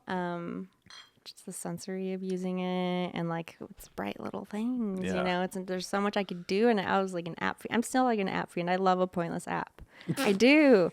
Just like so Instagram, Facebook, and TikTok, like little puzzles and stuff. Okay, like I love that shit. You do not get the shit on Block Puzzle. All right, that is my favorite app. It's fun. I lose so much. I'll lose fucking like a good half hour playing that fucking game. Yeah. I used to be upset, like in middle school, whenever we into like the computer lab, I used to play Frogger for like hours, like for way too long, and I would get so attached to my little frog and try not to kill it for hours. Mine was especially in like middle school was so a lot of our computers had Tetris, and then they also had the 3D pinball. That was just on Windows. I loved that. Mm-hmm. Yeah, and you press the control on the left side and Z on the right side, or if you could set it up to where it's like left control, right control. Yeah, just doing that. That was so fun. Oh, it was so satisfying. It was so fun. I remember attempting and failing at learning chess on the computer. Same. I never had any idea what happened. Sometimes I would get lucky and like win, and I'm like, I can't do that again. The only reason I knew how to play chess on the keyboard or on the computer is it showed you where the character moved or the piece moved. Yeah. So it's like, that's what a rook does. That's what a knight does. Oh, okay, it makes sense. Cool. That makes sense. I'll remember that for sure. I knew either way. I was checking you. Yeah, I was trying to really catch the computer slipping. Solitaire was really fun. Yes. I was one of the dumb kids. And we're old as fuck. I know. Jeez. I was one of the dumb kids though, and I could try to figure out solitaire, but I never figured out spider solitaire. I did. Do you remember Spider Solitaire? That one Solitaire? had a few different decks, right? Or it had multiple decks, and there were cards like across the whole screen rather than just like the 6 or 5, whatever it was. Yeah, I think so. Actually, I don't know. I remember playing one that had a bunch of decks, but I don't remember the cards. Yeah, I was too dumb. I couldn't like the minute those cards started the minute the cards started shooting, say that fucking 3 times across the screen, I was like, I'm going back to pinball. Fuck I'm like, this. Galaga? Yeah. Okay, so you get your first touchscreen. You find yourself addicted to your phone, addicted to apps, and the bigger picture on why I asked that is because, like, for me, I know my dopamine receptors are blown. Like, and it takes like conscious work for me to like get away from it. Mm-hmm. And the only reason that I don't think that I'm completely too far gone is because I can go through a whole podcast without thinking about my phone. Yeah. You know what I mean? Like that can actually, and that means I still enjoy human conversation, whether it's, a good friend of mine, like right now, like we were hanging out, having a good time, like we know each other, or if it's like a new person, right? Either way, I can reach a level of engagement that at least doesn't make me want to pick up this bastard every fucking like 50 minutes or 15 minutes. You know what I mean? If not sooner than that. And like, it's gotten to the point at work where like work is so boring sometimes. I'm be careful what I say. Well, no, because I found out that the vice president. The government stuff. Well, no. No, I'm out of the army. Oh. My civilian job. Okay. Yeah, my civilian job. Right. No, I found out recently that my vice president watches the podcast like religiously. Yeah, which is it's my own fault. If you're watching, what's up, dude? But like, yeah, it's my own fault because what happened was he came down for the first time after I got hired. Because he came down to meet, like, because I guess the office had gone through a huge transition of new management and new this and new that and whatever. So after like 2 months of me being there, he came down to meet us all, and I made a mistake. This is my fault. I claim this is my mistake. We're sitting around the conference table eating lunch, and they're all having their conversation, and I'm literally uploading for the podcast, right? Because I had missed it in the morning. So I'm doing it during lunch.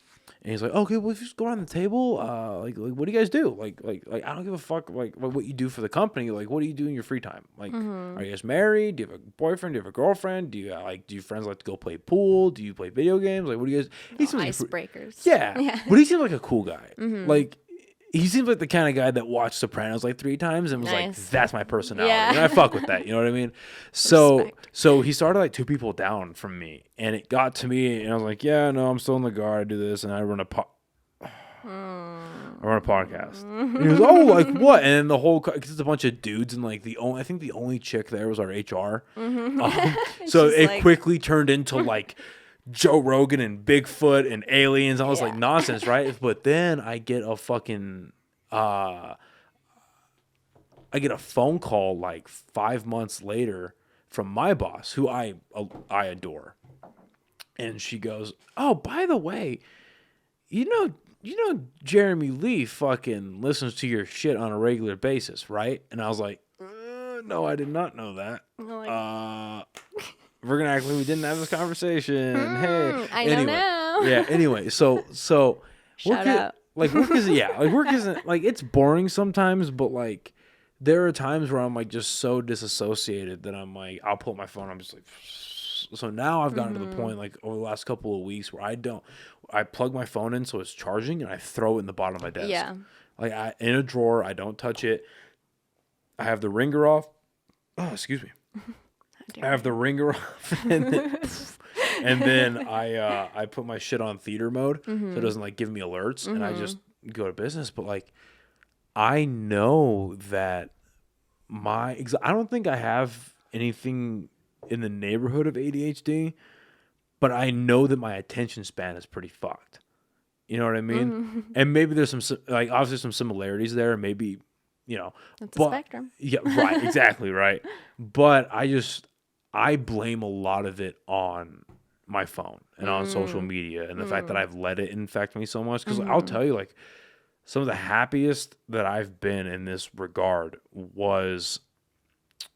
Because when did George Floyd get killed? Was that June of 20? Was that June, right? Yeah, but it was I think 2020. so. Yeah, it was that but summer. that was June, right? So like June of 2020, like let's say like the back half of June of 2020 up until like August, end of August or so of that year when I announced I was doing a podcast. I was off social media. I was completely off. Like I got rid of my Instagram. I got rid of my Facebook. I had Snapchat for like my friends and stuff, but like I didn't fuck with social media at all. And that was some of the calmest I've been, the more focused that I've been without like having to actually put like extra work into it, And I still would be in that mode if it weren't for this. I'm very thankful for this, obviously, but like I recognize where like I resisted TikTok for so long. I'm still kind of holding out, but I know I need to. It's my New Year's resolution to like make a TikTok and like use it and post because I need to. It's like I'm music, Right? Like it's a huge platform. Yeah. It's a huge avenue to like advertise yourself, which obviously you need to do, and I need to do as well, and all that type of shit. But on the other hand, like, because at first I said, all right, no TikTok. Then it was like, okay, only podcast TikTok. And then when I'm logging into the app, it wanted to do it through Facebook, so I did it to my personal. Then I added the podcast, and then like, you know what I mean? So it's like, and I find myself like I tell myself like I only use it for the podcast, but then still I'll flip. Yeah. Scroll. And TikTok has cool shit on it. Yeah. Like there's like I don't know what. It's like addictive for a reason, Yeah. Like I don't know what your algorithm's gonna look like, but mine, a lot of the lives that I get, like the TikTok lives, it's just homies playing video games. Oh. Like it's Mortal Kombat, Call of Duty Zombies, and and Need for Speed. Nice. That's what it is. I loved Need for Speed growing up. Yeah, so I'm like, terrible at it. why am I not gonna fucking sit here for the next 5 minutes and watch this guy play zombies? Yeah. And then half an hour, It's entertaining. 45 minutes goes by, and I'm like, what? The Chinese government How knows did we what the get here? fuck they're doing. Yeah, it's bright and dumb and short attention spans. It's good for those. Exactly, and so I just recognize the issues with that and the role, and I've allowed it. Right, I'm not saying that I'm, absolved in any of this, but like, it's good at what it does. All of them, every single one of them. They are. Like, I wonder if I'd imagine you find yourself in this position sometimes, but like I have found myself where I'm like nothing is happening in between, like let's say Facebook, Instagram, and TikTok, but I'm still reloading each app almost in a cycle to see something new comes up. I'm like, am I really reloading notifications? What the fuck is wrong with me? I think it's TV more so than like apps. Like I always have something playing in the background. If it's not music, it's TV or some form of thing that I'm watching playing in the background. That's okay. So I took that in a different way. Oh. Because you've heard about like, cause it was a thing when we were growing up because we were in the coattails of the end of cable television, but just you're not even watching TV. You're just scrolling. Yeah. Or you're flipping surfing through the channels. They made it sound so cool. I was Yeah. surfing channels. Yeah, surfing through the channels, not really watching anything, zoned out for hours. The new version of that are the apps. Mm-hmm. Yeah. It is. Long form, short form. Yeah. A lot better. Like, it's a lot more effective at it because it's in your pocket. Mm-hmm. I remember being like so addicted to TV when I was a kid. I told my mom to get rid of the TV in my room because I was like, I'm not No, letting you myself fucking sleep. didn't. No, I did. I wasn't sleeping. How old were you? I think 13, and it was really getting to me, like just the lack of sleep. You had that clarity as a 13-year-old? Yeah, it's been fucked up since I was little. Yeah. Like I've known too many things. It's my biggest problem about myself, you know? I fucking love you to death, dude. Oh my God. So I was like, Mother, I've slept about 2 hours a night for 10 years. You should probably take this TV. You walked in like Damien from The Omen, just like, Mother, I need your assistance. I didn't realize how like weird that was until I think I was telling people why I don't have a TV now in my apartment because it's pure like we had one in our old house, but those were my roommates. Yeah. And I just haven't like saved up I haven't prioritized saving up for a TV yet. Yeah. I'm like, and I'm watching stuff on my phone all the time. It's fine. I don't have people over that much anyway. But I need to get a TV. But it was like since then I was like I vowed to myself to never have a TV in my room because I knew I would not sleep, and I can't have stuff in the background when I'm going to sleep because my brain needs to finish it. Like I can't fall asleep at movie nights because I have to finish the movie. You're like, hey fucker, wake up. Yeah, and it was really frustrating having slumber parties with people. I'm like, why are you asleep? We've never seen this before. Being really confused. That was me. Yeah. As a kid, I like this movie. Yeah, I'm like, everyone's asleep. So yeah, TV was a problem, and I was just so tired of not sleeping, and I had to tell my mom to intervene because I was like, I'm not gonna get rid of it on my own, Mother. And she was like, all right. Well, I mean, see, for me, and that's why I fucking love weed so much now. Well, because really, like, I've made the mistake because again, like up until now, my weed use. I mean, you know me enough to know this. Like, it was very rare. So, recently that I'm doing it more, like there, like in the first week I was like smoking during the day. I was like, why am I so tired? Why am I like so wet? Like not like high, but I was like, why am I so tired so early? That's new. 'Cause I wasn't smoking a lot, just a little bit. And I was like, okay, that's what that is. Okay, so now I only really smoke, with the exception of a podcast here and there. I only smoke before I go to bed, like as I'm laying down, you know what I mean? Like I take a couple of hits, and I've been reading this new Elon Musk biography that came out. Nice. Fucking great. It is a great I mean the author is very good anyway. I like his stuff. But yeah, the content is fucking great. Anyway, so but before that, especially as I moved in with my buddies, I have to fall asleep with the TV on. I have to. And ever since I've been smoking, I have no need.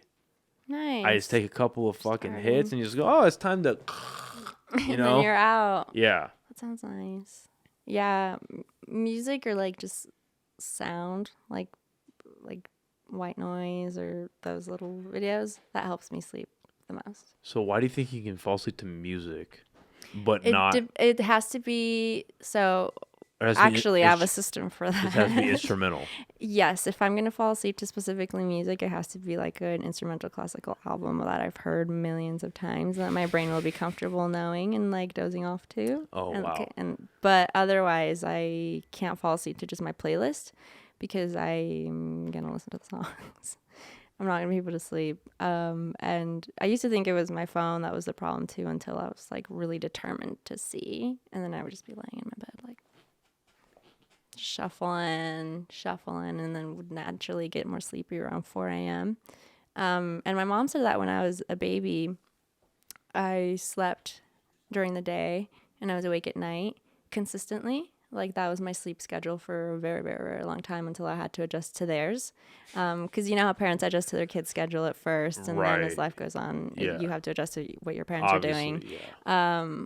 But she said that was like my natural sleep cycle, was just like being bright and awake at night. And to this day, I'm my most like alert and productive, unless like substances are involved from like 7 p.m. to like 3 a.m. That's like my time where I'm like the most like, yeah, and then 3 a.m. I'll get like sleepy and wind down. But so if I just, I mean, I have to work at 7, so I've had to try to teach myself how to like go to bed at like at least midnight or like not push it past like 2 a.m., you know, and it's hard. Like I can't help it a lot of times, even if it's just like, and what actually helps me now sometimes is like, do you know the Casper mattress?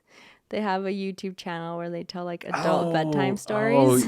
Yeah, I've heard of that. Yeah, it's really comforting actually. And then it's just kind of nonsense stories. I was gonna say, what the fuck are the stories? They're just kind of nonsense, or like takes on like old, like a Jack and the Beanstalk thing, but they like, the jokes are kind of funny and it just really makes no sense. And it's just, so as you're falling asleep, you're like, it's just you're rambling. Yeah, it's just little rambles and it's in a very soothing voice. And I had to listen to it a few times before I like could just fall asleep because I knew where it was going, you know? But just little things like that help. So usually things without words that don't change are going to be what I fall asleep to, unless it's something that I already know the way it's going to go. right. And then I have to make sure it only loops like once because I just don't like the thought of my phone running when I'm asleep for some reason. No, yeah. No, I get that. No, yeah. It's a system. I when I was using YouTube to fall asleep, I fall asleep to like whether it was like YouTubers that I like that do reviews of stuff, or it happened like maybe 8 months ago, 9 months. It was a while back this year. My YouTube would be recommending me like video game documentaries, like the history of blank or all of the blank. So I'd fall asleep to that. But every so often it would like leak into my what I'm listening to would leak into my dreams. So one time I fell asleep to fucking, you know what liminal spaces are? You ever seen those? Okay. So it's I don't know how to describe it, but I know you've seen it on what's it called, on like social media and stuff. Okay. Let's see, liminal space. And so I watched this thing, or fell asleep to this thing where it was like, yeah, there are like levels to it, and there's like creatures and like monsters and shit that live in these different stages or whatever, and it like leaked into my dreams. So that's happened once or twice. Yeah. But see, this is what a liminal space, if you want to scroll through that. Oh, okay. It's like the empty spaces. It's like the empty, like an office space or a pool or a playground, and there's an actual term for seeing stuff like this and having an emotion towards it. I forget what the term is, but it's the feeling of missing something you never experienced. Yeah. And it's like you feel like you should be attached to it. Phantom nostalgia. Yeah. That should be you could write that down. That's a fucking song name right there. Bars. Write it down. Phantom nostalgia. Yeah. Yeah, so just fall stuff like that. It's kind of scary sometimes. But yeah, the last like 3 weeks or so that I've been out of the military, that I've been smoking. And sleeping peacefully. Yeah. That's awesome. That makes me happy because now not only are you done, but you're getting better quality sleep. Literally, yeah. And like some of my pain is mitigated, like my lower back shit and like my right knee for sure is getting a little bit mitigated. I need to get back on my vitamins, but have you tried like lotions and stuff? Because those really help. Yeah, so I did. I keep meaning to get it, but I used to do, because there was a weird like limbo time in end of 2020 going into 21 where the military was allowed to use CBD. So I was using CBD oil on my elbows and then on my right knee, and that was helping out a lot. I need to go back and start doing that again, but just also my diet's been dick and I haven't been taking my vitamins and you know what I mean? Yeah. So, and also doing fucking stand up on top of this has been really taking up my nights. So I bet. I had this like spray that I used after my surgery that really helped. I'll have to send you like a recommendation. Fuck yeah. So I do want to talk about your music. So I remember last time we went through fucking like almost 3 hours of nothing. True. Or not nothing. Okay, not nothing. Rambles. I was rambling. Yeah, not nothing. Like we went through a 3 hour great, like 2.5, 3 hour great conversation. But at the end of it, I was like, fuck, we're here to do music shit. It's already 10 p.m. Shit. It happens. Yeah, so the stuff you sent me. Now we talked about the recording situation right now, and I hope I can help. You know what I mean? Like, I'm excited to use that mic. Yeah, I hope that helps. So I can because I've seen you, obviously live. You have a great singing voice, right? You're a great vocalist. You're very talented in that way. I've never. But I've never gotten anything that you've written before. You know what I mean? Like actually written out for me. So for the first two that you sent me, again, I know the recording situation, so I can obviously forgive a lot of what's going on there. Yeah, the technicality. The of little it. demos, I recorded those on my phone. So, well, those are great demos. You know what I mean? They are demos. So I like what was there, like the quality that is there. I liked it a lot. Thanks. And then I really did dig the instrumental you sent me as well. I'm glad. Yeah, that one's fun. Was it came together? Was it on the first or the second song that you sent me where you're implementing Spanish? The second song. Okay. Yeah, because the little short one, it's just like 3 movements, and I wrote that one a really long time ago. And then the second one I had sent you with like many more words, just me having an existential crisis. I wrote that one during recovery, and I was just like sad and like crying about stuff. Cause you ever like go through a situation that just like kind of hurts you in the same way that like a different situation hurt you growing up or in the past or something, and it just kind of hits the same. Very recently, actually. Yeah. So it was in Jungle that had the Spanish in it. Yeah. Yeah. Okay. That one. Yeah, but that one too. Yeah. But yes, very recently actually. So I feel that. Yeah, and so I was going through that, and then I was like, oh, fuck, I don't know, I need to just like take a nap or something, and so I took some herbal supplements, and right after I took my herbal supplements, I was like, why am I stressed? Why am I stressing? And so I started writing that song about just like things that made you sad, kind of use them to just be like, well, stuff kind of sucks sometimes, but we might as well just try to have fun, you know, in whatever way we all dissociate a little bit, whether it be like working out, going for a run, dancing at the club with your friends, making art, making music, doing drugs, you know, like everyone has something they're doing to try to get away from it all a little bit, you know. So that song was kind of more about like questions I asked myself to try to cope with that, and just existing and then ways that I've like made myself a better. So it's like everything's kind of crazy, but like we could go this really dark path, or we could just have a good beer with our friends. Yeah. You know? Well, and it's funny you frame it that way, and I like it, because I remember I was 20 years old in my apartment. It's so weird. Yeah, it was 20 years old, October of 2017. My engagement had just ended very abruptly, and thinking about joining the military, trying to figure out my life. I'm working 2 jobs. One of them I like, one of them I hate, but I have to work 2 jobs to pay my rent. And rent back then was cheap as shit, but I was fucking struggling, right? Yeah. And I remember around that time, it was around Halloween time, because my buddy Evan, well, I hope you get to meet someday, because Evan's a fucking party. That guy, I love that guy. He lives out in Nevada. Nice. He would crash at my place whenever, because he used to be in the Guard as well here in New Mexico. And I remember around that time, I had the first like real, like sentient, conscious, like, oh shit thought. And that was like, yo, we're kind of just doing things to kill time until we die.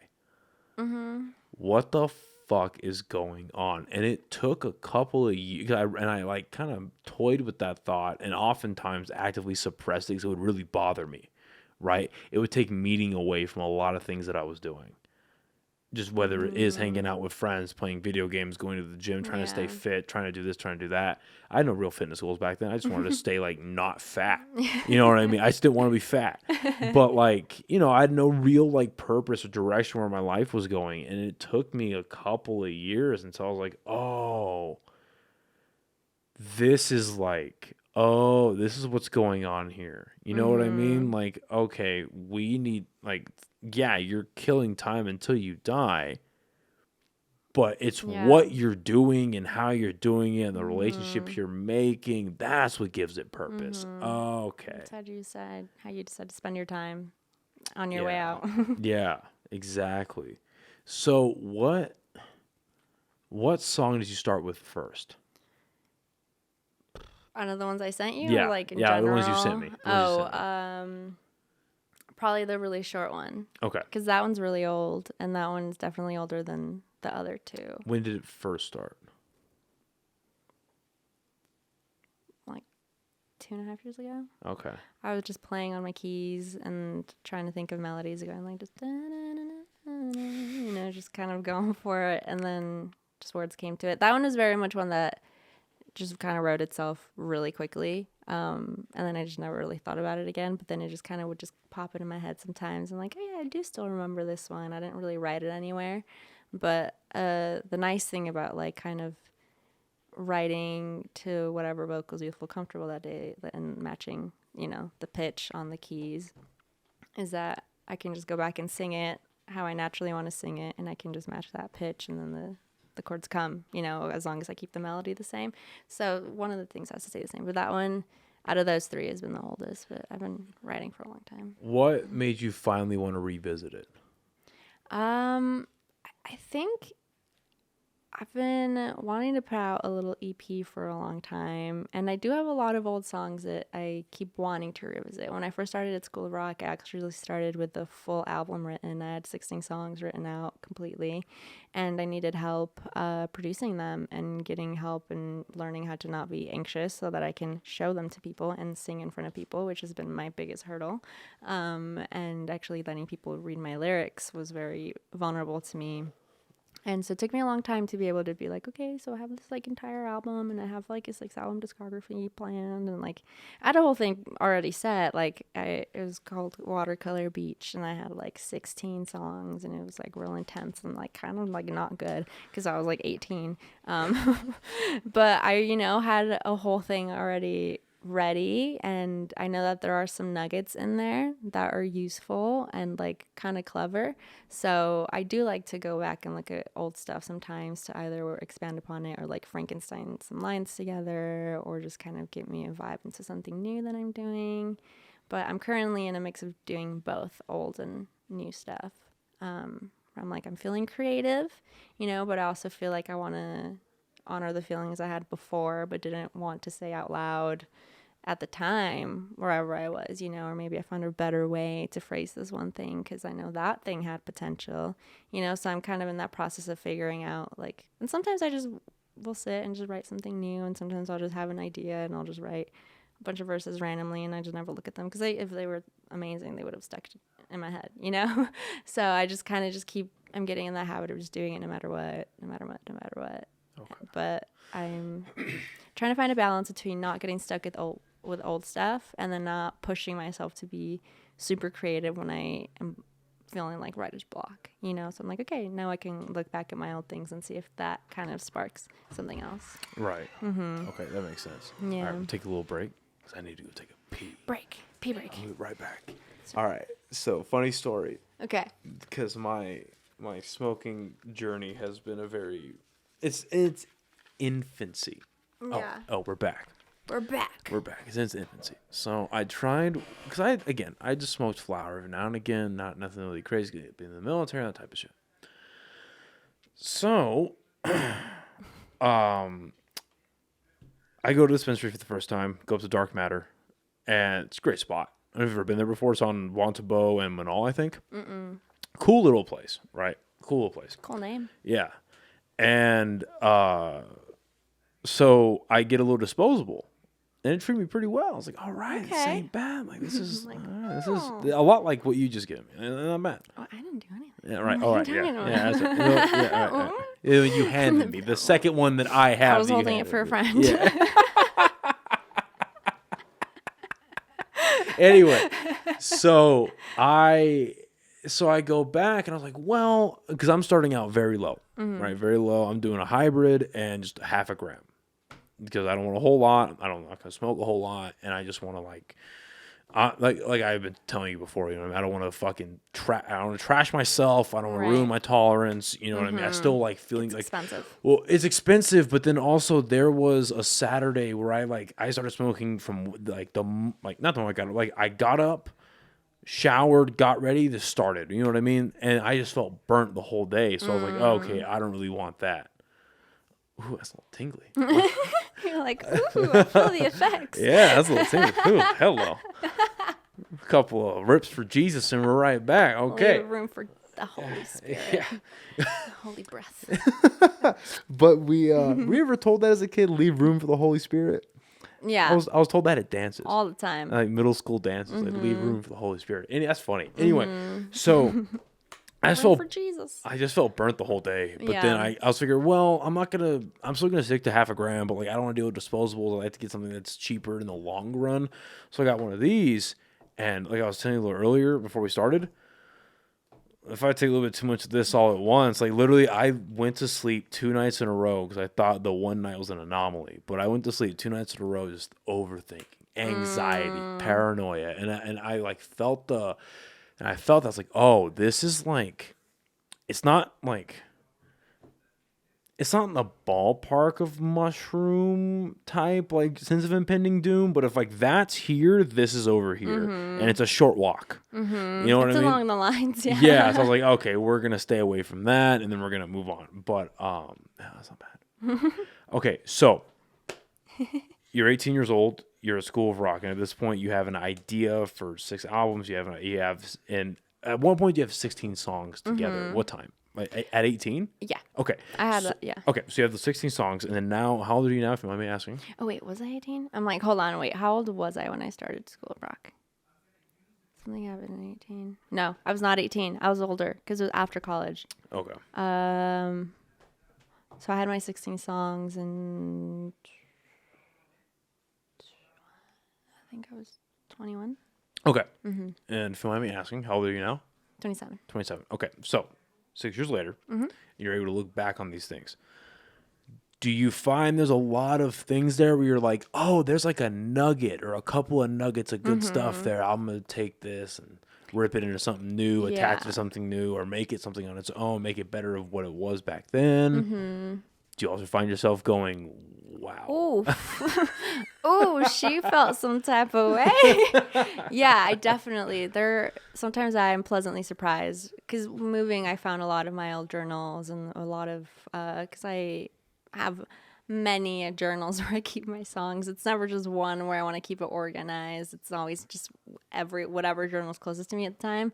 So I finally found a bunch of them, and I was like going through them and like seeing what was like good and what was bad. And so there's definitely times where I'm like, well, I'm glad this was not seen by anybody, but I needed to say it, you know? So it's like, it's something I very much do for myself. And it was my way of like trying to put like difficult feelings into a way that could be understood by other people. So it's like trying to find connection while I analyze how I feel and try to like aim, because like my other songs that are like kind of a little more aggressive, they are aimed at myself. You know, it's like me dragging like past versions of myself, past like habits I got into and mindsets and things like that, where it's like sometimes it's you at times, you know. But going back to old songs reminds me of like different mindsets I was in, and I look at things and I'm like, oh, well, I really like this, and I remember it's like I'm there all over again. But now I can find different ways to say it or a different way to put it to a thing, because I started writing poetry when I was really, really young. I was not like a very social kid, so I spent a lot of time with my thoughts, and most of the time I would just have to write it out, draw about it, listen to music about it, so I kind of wouldn't feel so overwhelming. And so my biggest issue transitioning from like poetry to music, which I always enjoyed, was finding melodies to the words that were just coming so naturally. So that was why a lot of my songs ended up like not getting to a production place or to a place where I wanted to show them to anybody, because I'm like, I just have lyrics, you know, and I didn't at the time have like really any skills to play any instrument. And I had very few, like, I was so scared to sing in front of people, so I was also very scared to show my words. And that's the difficult part of being like an authentic artist, is that like, how much are you willing to let people get to know you, and how much is going to be like a persona, and how authentic are you going to be to where it might have consequences in your own life. You know, if you want to write a song about the way a situation made you feel, and it's like a small community, or it's like a people know them, or people are going to ask you about it, or that person's going to ask you about it. You know, it's a difficult balance. That's also why I hesitate a lot in stuff that I want to write and then I want to show, and I feel more comfortable now showing things that I've written about myself for myself, other than necessarily always experiences that I've had with other people. That short one is about like a guy I was seeing at the time, and I was like sad, and like it did just come out of me playing with the keys, but I was like, yeah, I mean, it ended up being about that for sure, you know. So I realized a lot of times in hindsight that a song that I'm writing at the time is just to help me process whatever I'm going through, and I'm like, maybe someone else can feel that like sort of comfort that I felt growing up listening to music and reading books and poems, that where I felt like my feelings were being understood by somebody else, you know. So I kind of wanted to, it's my way to try to find like connection, but it's scary to like be known, you know, in that way. It's very vulnerable to even show people lyrics and stuff like that, because you have to just get comfortable with it like not being good for a long time. You have to get comfortable with like just being mediocre for a long time, and you're gonna have really shitty ideas as you write until you get like clear the junk and you can get to some sort of good nugget at some point, you know. So I've also learned to stop judging myself so much at the very beginning stages of a song or a process, because I want it to be like perfect right off the bat, and it's just not going to be, you know, because then it's just not going to progress. So it's been really interesting. I've been trying a lot of different methods to write my music, but so far also songs out of the ones that I have shown people, the ones that they seem to like the most are ones that I wrote because I feel like I needed to hear them, you know. And they've like related to that in some way. So it's been fun to sort of get that feedback from the very few people that I've shown them to, where I'm like, you like the lyrics, okay, and like you kind of like the feeling, or like it reminds you of a certain thing, and like it's nice to hear that, you know. Like, I don't know if it's good or bad, but it is mine. And so I'll have to stick to that. As long as I like it, I feel like that's the most important part, because that's, yeah, doing stuff for other people's validation is very it's a slippery slope. It's self-defeating. It really is, because you're never really going to have everyone's validation. And everyone's always going to have something, and not everyone's going to like validation. Yeah. Because most people are fucking stupid. And most people aren't looking out for you. So Yeah. that's a very fickle thing to attach yourself to. So you have to remember why you do it. Exactly. And so I have a couple of things off of what you just said. The first of it being, all right, so you recover these journals, you're looking at them while you're moving, you're reliving old thoughts, remembering old memories. Do you allow yourself to take pride in the growth you've had since then? Definitely. Whereas like at first I would just have to like cringe at my own, you know, like voice or lyrics or things, whereas now I can go back and like listen to stuff that I recorded like ages ago that I still don't necessarily love, but I'm like fond of it, you know, where I'm just like, yeah, this was me, and I don't criticize myself as much about not being amazing, you know, at all of this stuff. And I feel like I'm forever going to be in this with like a student mentality and just trying to better myself. So I am very proud of the growth I've made. When I started School of Rock, I would have killed to have production problems because I didn't know that I could produce my own stuff, you know. So it's like I am enjoying the problems that I have now in music because they're a lot different, and they're showing me a lot of growth. So I'm like, yes, I've learned to do this, like a lot of this on my own, and I'm proud of having been able to do that, you know, and having to wear so many hats for myself. Like I don't have a consistent team or band or producer or studio, you know. It's where I'm like, if I've had to be very DIY, and at times it can be really discouraging, but I am really proud of the work that I've put into it. Yeah. You know, I'm not loud about it. I'm not like a braggadocious person. I'm not posting about it on Instagram all the time, you know, when I'm working, because I'm like, who cares? Like, people will hear the song when it's done Is at that some not point, one of you the know. funniest things you see from? You see it a lot from SoundCloud rappers, but it's the something big is coming. Yeah, like no, dude, I cooking. don't think it is. I'll make one post and then I'll just let you wait for the song. I love that you love what you're doing, plan. but just you figure it out. Yeah. So like eventually the hard work will show for itself, you know. Yeah, and your problems as they have, your problems will continue to evolve in a good way, right? It's like, okay, because now, I mean, it's funny you put it like that, because I think about that sometimes where, fuck, like a year and a half ago, 2 years ago for sure, I'm freaking out about, not freaking out, but I'm starting to get nervous about, like, who am I going to get? Who wants to do this? Does anyone want to do this still? Who am I going to, you know what I mean? And now I know this has to be one of, if not the last one of the year that I'm going to record, because, excuse me, because I'm not going to have enough time. You should answer. Should I? You should fucking answer. Okay. Should I put it on speaker? Fuck yeah, you should. Tell me he's on speaker first, though. Baby, you're on speaker and we're recording the podcast. You're on live. Hi. Oh my god. Hi. There we go. What's up, buddy? Hi. Hi. I'm sorry. I didn't know y'all were recording right now. You're a part of the episode. Say hi to the world. Okay, guest cameo. What's good? How y'all doing? Hey, Mom. Hey, Dad. Featuring Shout out to all my special exes. guest. That is so crazy. What? What do I win? Do I get a car? You are the first caller. You get to come back for a third time. Hey. That's the best prize of all. That's a very Let's do an exclusive- episode with fucking- both of us. I love this guy. I'd love to. Look, the next time I come on the show, I'm gonna have a lot to talk about. So Yes. just consider this the trailer bit. Like everybody needs to go and subscribe I right love this guy. motherfucking now. I love this guy. Once the kid is back on the show, bitch. It's game over. I'm saying, you, me, T Baby Leroy, an episode. Yes. It's done. Yeah. Done Ooh. deal. That'd be Yes. so fun. Okay, well, I don't want to intrude. I am very, very sorry. I know I'm costing this man film. What were y'all talking about? We were talking about Lilian's new music, actually. Yeah. Oh. I was talking to him about it a little bit yesterday. Yes. Oh my God. Everything. The stars just aligned. Okay.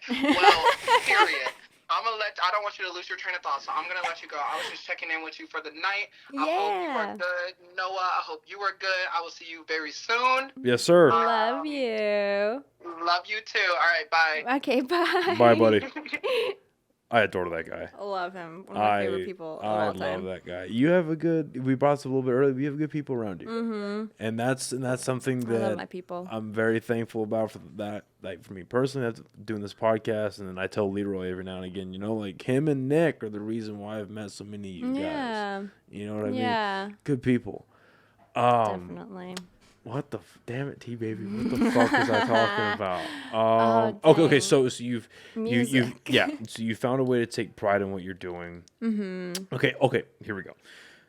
Okay. So you mentioned that there were things that happened in your life, whether it's your personal life or it's your personal life mixed with entertainment in the way that it involves people that other people know and circles run together. And I feel like this is a common denominator in a lot of different mid-sized cities, right? Where it's a big town with a small town mindset. You know, everyone knows each other. Everyone who grew up with each other is still here for the most part, and things flow in and out. And you know what I mean? So your personal life in a way can get involved with the entertainment life. It can get involved with the multiple circles that people. It's like a giant Venn diagram, right? It's hard to navigate. So how, if you don't want to express the way you're feeling, or if you don't want to if you don't want to express those emotions are still there. So if you don't want to express those in a song, how do you find yourself? Not to reuse a term user, but exercising, I guess. But just getting that emotion out, expressing it. How do you find yourself doing that otherwise? Yeah, if not through like songwriting. Yeah. I draw a lot. Okay. Which is definitely something that helps me take my mind off of things. This is gonna be so beautiful. Fuck this guy. Or I'll just draw how I'm feeling. Like, Yeah. I remember I had a really horrible psychiatrist at one point that was prescribing me medication that I did not need. She was prescribing me antipsychotics, and I don't need antipsychotics at all. And the medication she was giving me, I was researching it because there was just like a lot of class action lawsuits going on for it, and so people were like, if you this is supposed to treat like schizophrenia, and not once ever have I had anything like that, so I don't know why she gave me that one out of all of them. And it was like, and if you don't have the kind of brain who has that specific chemical imbalance, it can trigger psychosis, and it can trigger schizophrenia, and it can trigger symptoms. If it ain't gonna cure it, you gonna get it, bitch. Exactly. So there was a point in my life where I'm like trying to make myself feel better, and I'm being given the wrong things, and I couldn't tell what was me feeling down, what was the medication feeling down, what was the actual illness getting me down. And so I didn't have a way to express that. And I remember I just hadn't slept consistently for about 3 weeks at that point, and I was really tired. And I had gotten home to my roommate after house sitting these like insane dogs that would not let me sleep. And I was just like, I'm so tired. Like, I don't know how to be able to crash for the night, or just I need to take a nap. And she gave me like an Ambien, and she was like, do you want like something heavy to make you sleep? I was like, I think I need it because I just haven't been able to sleep in a long time. And she gave me an Ambien. Holy shit. And I made the most unhinged art in 15 minutes because I was like, I'm exhausted. I feel crazy. So much is happening. This Ambien's doing something. This other medication's doing something. And I started drawing just whatever I could to express how I felt. And I just wrote like, I'm tired. And I just like gave it to my roommate. And I was like, I'm going to go to sleep now. And it was just like a way for me to help me process things. And like, it puts my attention into something else.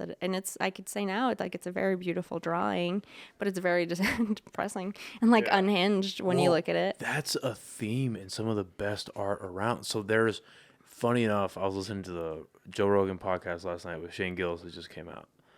And they were talking, because Shane Gillis is a huge history buff. And I think you'd find it interesting. I'll find the I love artist. history. That's why I love rocks. It's history in a pebble that fits in your hand. This rock is in more than you. I love history. That's beautiful. Oh my god. But there's this artist who he fought in World War I with the English, I think. I'll find the name and I'll send it to you. It's his first or last name is Dix. It's Dix. Nice. Yeah. And he went to World War I think with the English. Came back, started losing his shit from PTSD. Understandable. And all of his art, the characters in it are like, like the very famous The Scream, right? So they're kind of wavy like that, a lot of them, and they've got bullet holes in them. And then Goy, the guy who did like Saturn eating his son, right? He fought. I didn't know this. I guess this guy fought in the Napoleonic Wars and survived. And then so when he came back, his original art pieces, he painted them on his walls. And then when the dude died, they had to cut it out of his wall. Did you know that? No, that's so Yeah, cool. they had to cut it out of his walls. And so the original ones that are in the museums over in Europe, they're pieces of his wall. And they just made prints. They found a way to like make prints out of it. Yeah, to fucking paint into your fucking wall. Yeah, but I don't have a house, so I can't. But I'm like, it's perfect canvas. But It's right here. if you're talented and you bought the house, I don't see why not. Right? I'm like, that'd be cool. It's like a patchwork of your own art. Well, right. Tattoos But on this your guy, like... house tattoos. That's what it is. Yeah. It's cool as shit. Yeah. No, for real. Yeah, exactly. And this guy was doing it, but he was insane. And so it's like super like gory and graphic shit. So how old were you when you got offered Ambien? Oh, that was last year. Oh, okay. Okay. Oh shit. Okay, so what got us on subject of art? Oh, so that's what you find as an outlet to express the emotions that you want to put into music. Whereas like I used to try to I felt bad and I want to hide these like negative feelings and emotions and disturbing thoughts, you know. But a lot of the art that I like is very lyrically heavy or dense or just more poetic, verbose, or just kind of, you know, not necessarily that I only like sad songs. I like all kinds of songs, but a lot of the just like I went through a Van Gogh phase, you know, tragic person, but beautiful art. And oh my God, I lost my train of thought. So you're going through phases of art. Oh yeah. Van Gogh. And I learned to like stop being just ashamed that I felt all these like negative feelings and learning to like put it onto a paper or a song or a poem. And I felt like that was more constructive than letting it like eat me alive. Because then at the end, I made a drawing that I know is cool. I'm much more confident in my drawing abilities than my musical abilities at this time. Interesting. But because I've done it for so long. You're a talented musician. Thank you so much. It's just I didn't have the resources to pursue music until I was about 20, 21. Yeah. And art I've done since I was a little kid. So I've just like had that for years, you know. I feel like I can express a feeling very well through art, and I'm letting myself feel those feelings and seeing it less of a curse to be able to feel so deeply, even on the negative side, and more of like a, you know what, not everybody has been forced to meet themselves to that deep of an extent, and let alone be able to write about it, make something tangible that other people can understand or do or see or feel, you know. And so that's something that keeps me going. I'm like, maybe there are other people that feel this but haven't been able to word it, or other people who have never thought of this sort of train of thought or mindset and can think about it now. How do you feel what do you feel is the easiest way for you to connect to other people? That's a great question. I think it's different the way I'm most easily able to connect with other people versus how they're most easily able to connect to me. Most of the time I have found that when I am one-on-one with people, it's very easy for us to find something to talk about, common ground. Being in a group of people sometimes is intimidating for me, and it makes it a lot harder for me to want to chime in or comment or be a part of the situation. But like I would gladly speak to each person one-on-one. You know, it's just I could do that a little bit better. And I like to get to know people, and it's nice when someone wants to get to know me and the way I work. And so having that mutual interest is something that I've had to learn to weed out when it's worth it or not, because there are people who will use the way you are against you, that you can't let in that much, you know, or that you can't really make that effort to connect to them because it's energy that's badly spent.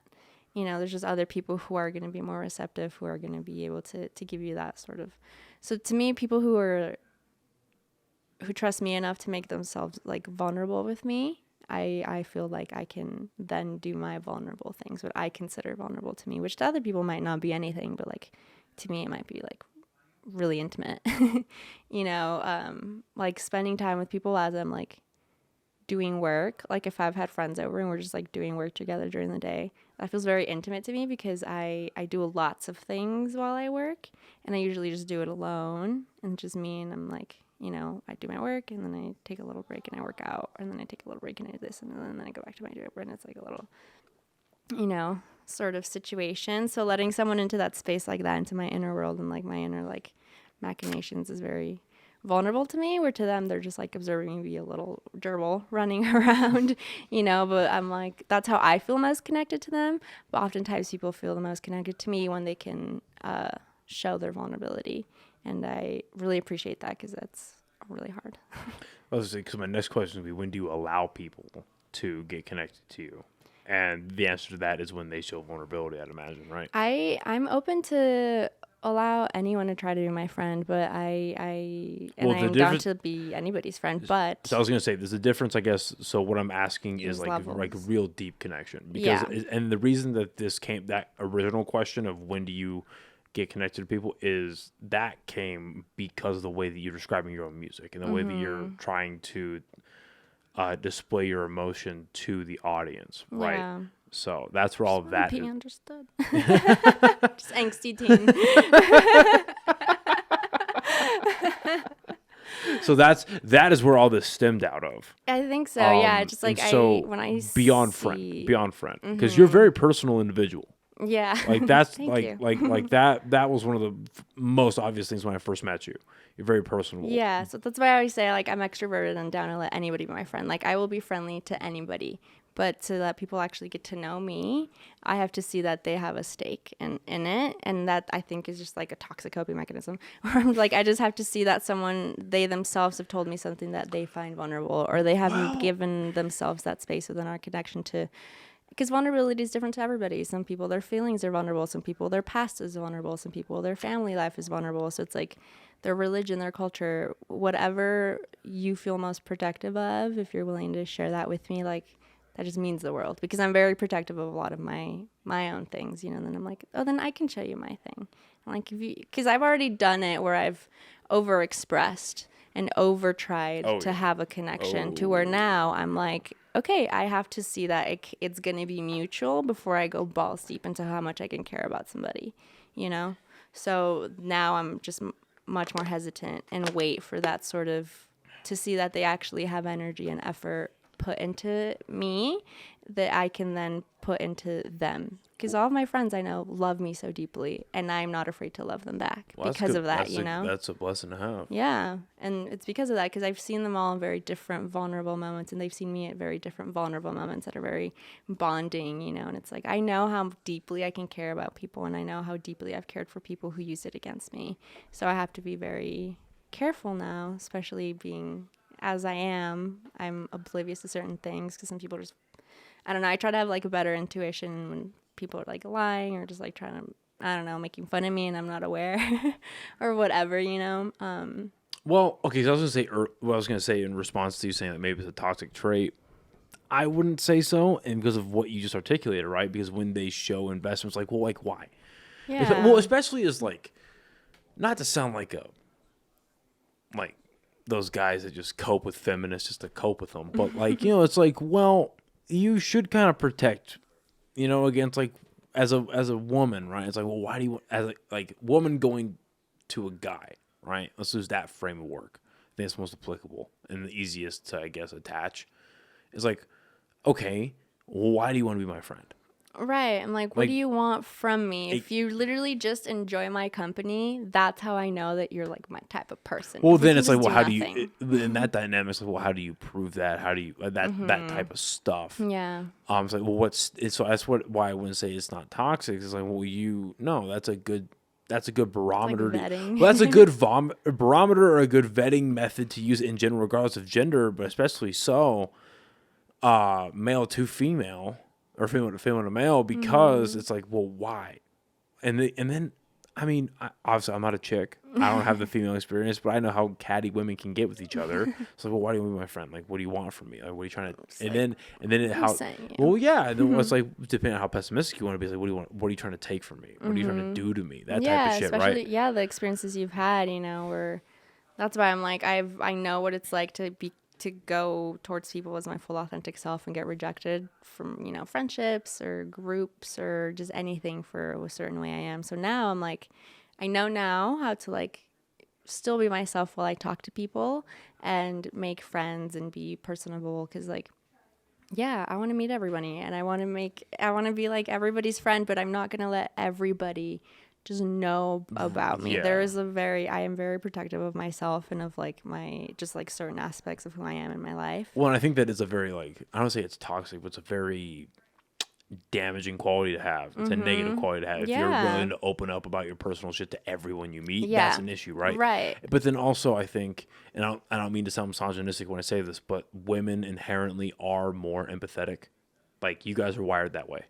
Right. I mean, that's why women have like the motherly qualities. It's a very basic example, right? Women are, generally speaking, more empathetic, more inclined to have actions like that. That would make it a bad thing. This is kind of maybe where that comes from. Right. And again, it's not a bad thing. It's just very. It's made all the more worse when it's exploited. Because it's like they knew you were a good person, they knew you were this, that, and that, and they still Right. Right. So it's like I've been very open and like let people know me very deeply. And it happens to just dudes as hurt well. me. Yeah. But I'm just saying, I think it's more so for women. Right. And like the biggest heartbreaks I've had have been from friends hurting me, where I'm just like, I thought we were like family till the end, you know, and you got to know like parts of me that I haven't even told this person I've been dating for forever or whatever, you know. Yeah. And I'm just like, and you're hurting me like that. And so now I really have to think twice, where I'm like, I want to be friends with everybody, but I don't know that everybody's good for me. You know. Sorry. Like, that's how I feel. I thought we were cool. Yeah, no, you're exactly right. You're exactly fucking right. It's I'm not gonna try to retort it because you said it perfectly. No, for real, you did. So when you find yourself, and you're gonna grow in your music, right? You're going to. I mean, I just want to be better than I was, you know. Well, not the day only before. that, but it's just something that you're not gonna stop doing anytime soon. Yeah. Right? It's a part of you. I'm around to bug people with it for a very long time. So I'll be around. as you find yourself growing in music, growing in the way that you, not only the way you write your lyrics, but just your like song structure in general, right? Do you feel like, so it's obviously you've done a lot of work internally, you've done a lot of work on yourself, right? That is apparent. Do you find, or do you feel that you've set yourself up for success as much as you can, to then when you do grow in your music, you're going to be in a better position to express feelings that you might not feel comfortable enough doing right now? I really hope so. Yeah, that's the goal. I'm like, I have so many songs that I don't show anybody that I just write, that I'm like, maybe one day I'll show it to somebody and I'll grow comfortable with these feelings and with whatever the repercussions of writing this song is, you know? But I forgot what I was saying. You're talking about like okay, so because right now you might not be as comfortable releasing music based on repercussions, but maybe down the line. Yeah, but eventually I'm hoping to grow, because it's been a combination of a few things. A combination of like being scared of the vulnerability of like complete strangers knowing this much about me, or like my friends knowing these specific feelings that I feel about a certain situation, or whatever. I think that eventually I hope to just be able to write, and just whatever happens, you know, but it's scary. So right now the songs that I have are ones that don't feel like terrifying to express. With the songs you do have, especially, you know, highlighting the ones that you sent me today and last night. Excuse me.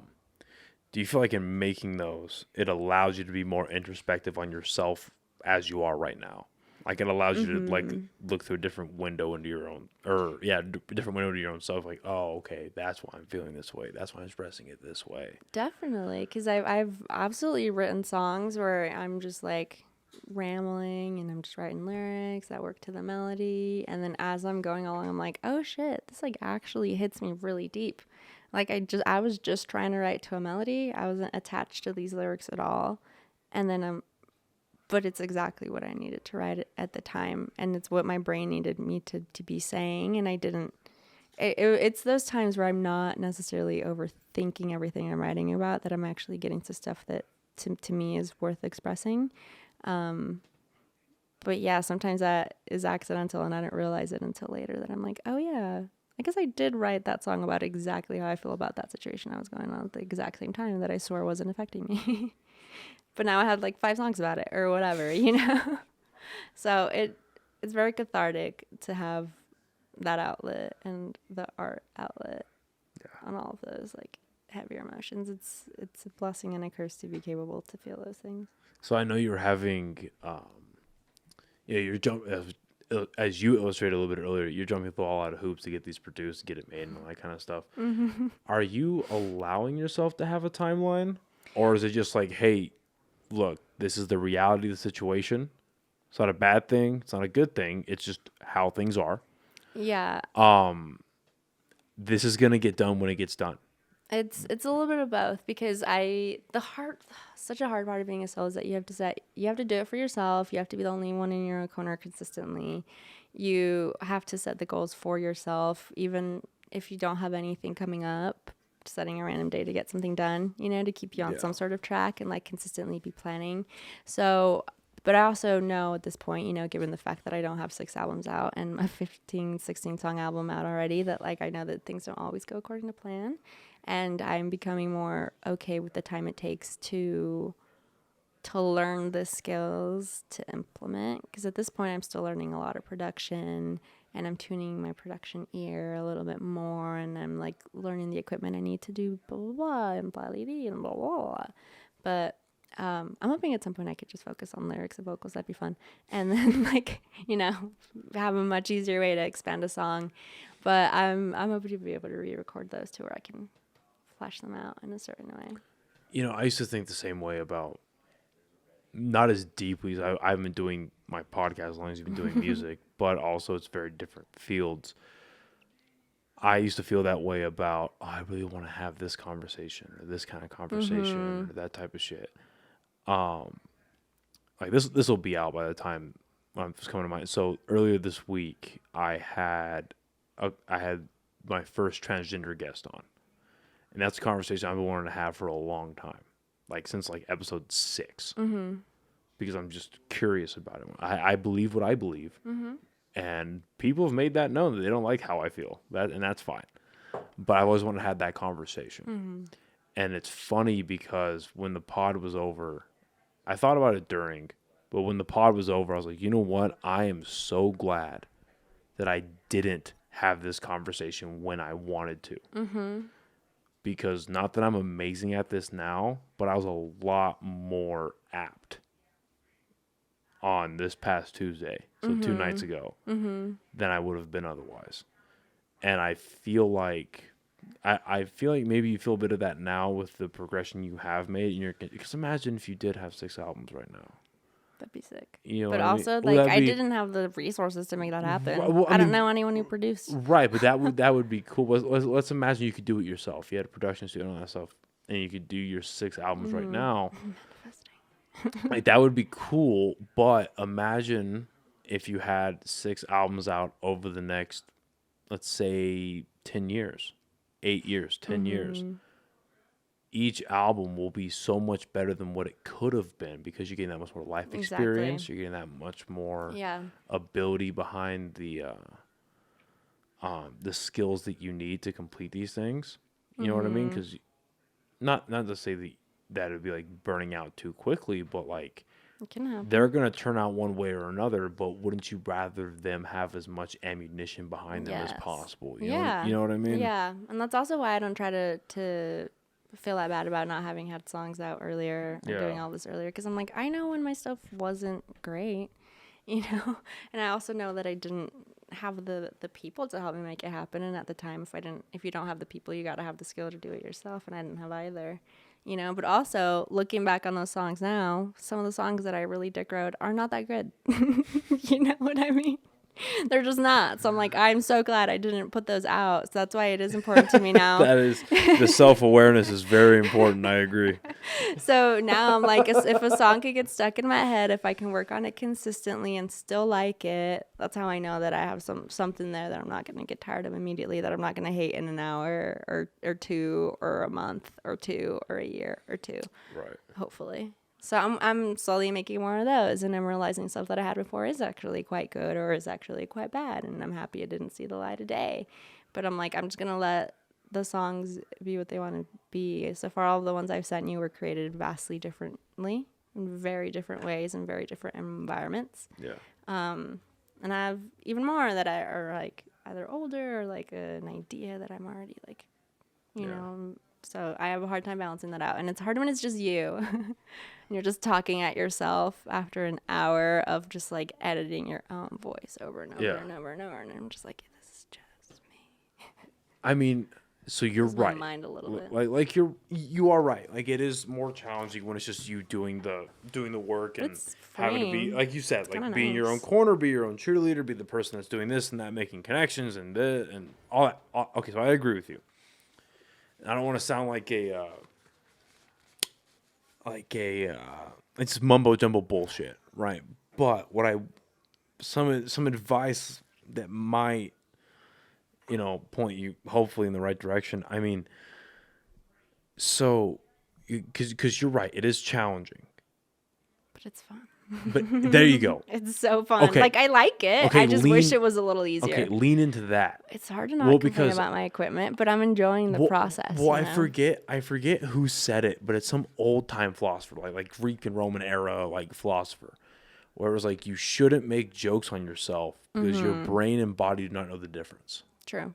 Right. That's why affirmations and stuff do work. Exactly. And they do help. Exactly. It's like, yeah, there's some corny alpha male nonsense behind nobody cares, work harder. Like there's some, but at the same time it's like, yeah, it's a little corny, but it's the fucking truth. Just do it. Just keep do doing it. Just keep doing it. And yeah, as long as you just focus on the, I don't have what I wish I had. However, I'm going to, this is 100% projection and what I tell myself. Yeah. I'll be honest.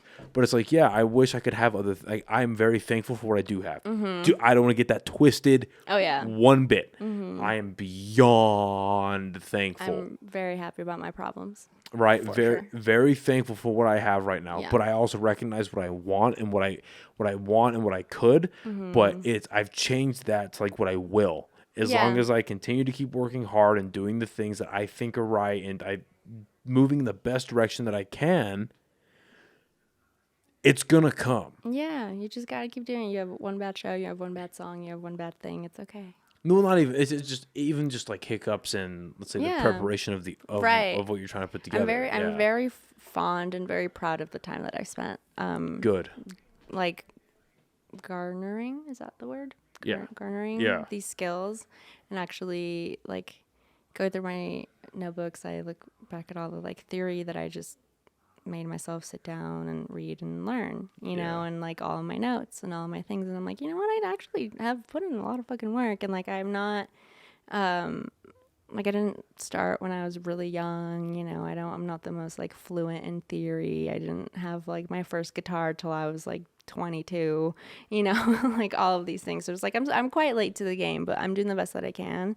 And I'm already so much further than I was when I even started, so it's I'm very, very fond of all the time that I've spent and all the time that it has taken me to get to a point where I'm okay, these are songs that I enjoy that I don't mind other people listening to. Because at the end of the day, I'm not doing it to I don't know, for the numbers or the groupies or the streams or the whatever, I'm really trying to be make music for myself. There's just a lot of people who do that, and the groupies come. It's not like they're difficult, but I'm just doing it for myself. That's why I started writing things for me. I'm not doing it for the dick, all right? Nah, the dick it happens. It's a plus.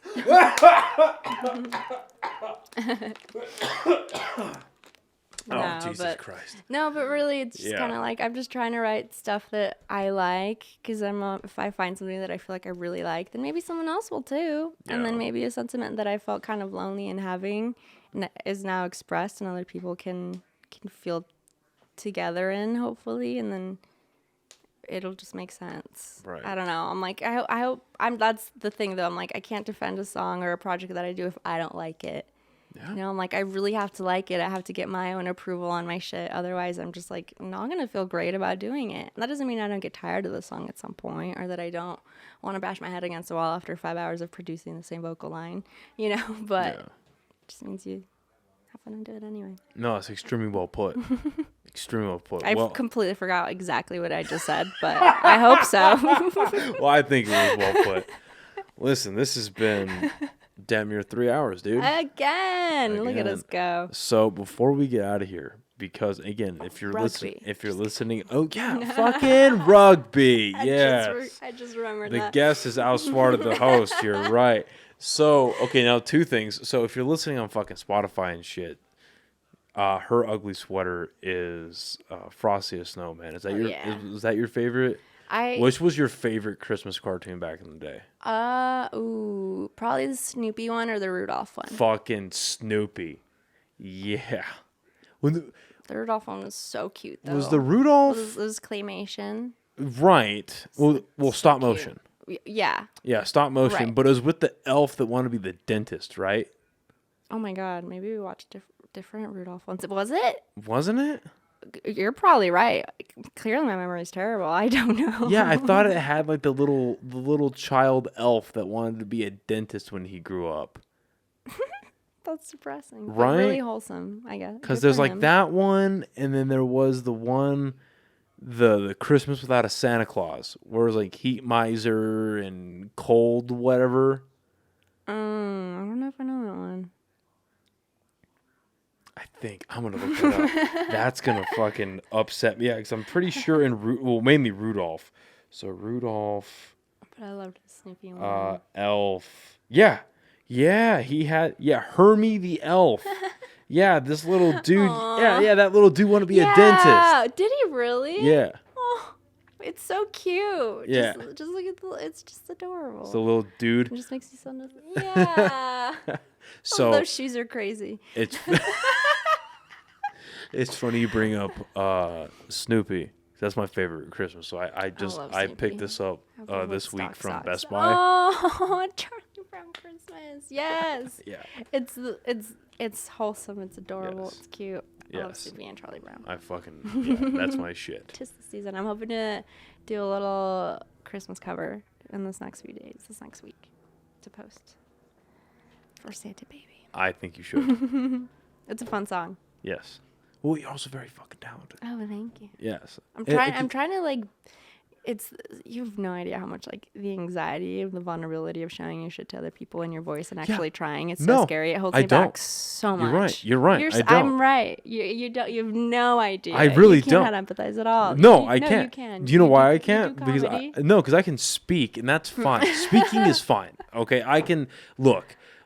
I can speak and that's all right. I could do a podcast. I could go do stand up. That's fine. Singing, you are right. I'm not being sarcastic.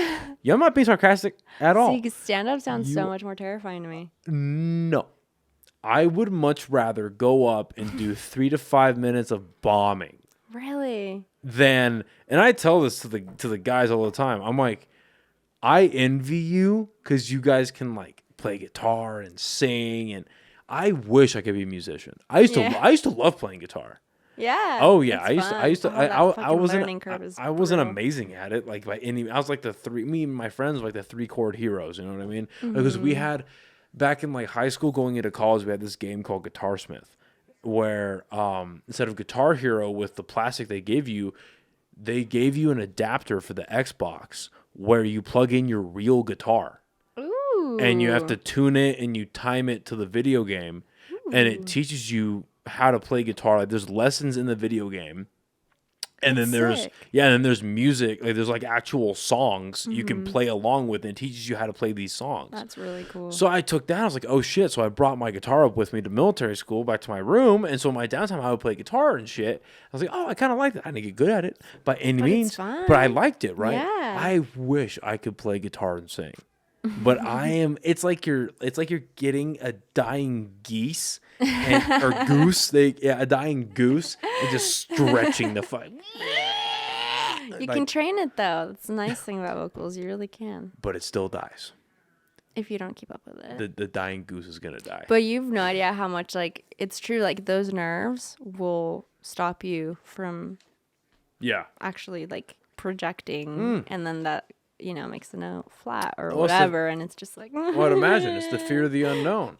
It's like, what if you fucking let that voice out and get a little bit of what was it called? Voice crack. Your voice crack like a 12-year-old going through puberty. Right. That But type then of it's like I shit. just remember like I've seen people like not do amazingly very confidently. And Yeah. I'm like, I should at least be able to do that. I should at least be able to bomb like with fucking sauce and style, And, like and so that's what I'm hoping for is, and like eventually I will hope to be not nervous at all. But like I still get nervous even like singing karaoke with my friends, If that ever becomes a tramp stamp down the line, I'm gonna blame you. Sauce and style, right That's what above you the need. ass Ooh, crack. first single, guys. Listen out for it.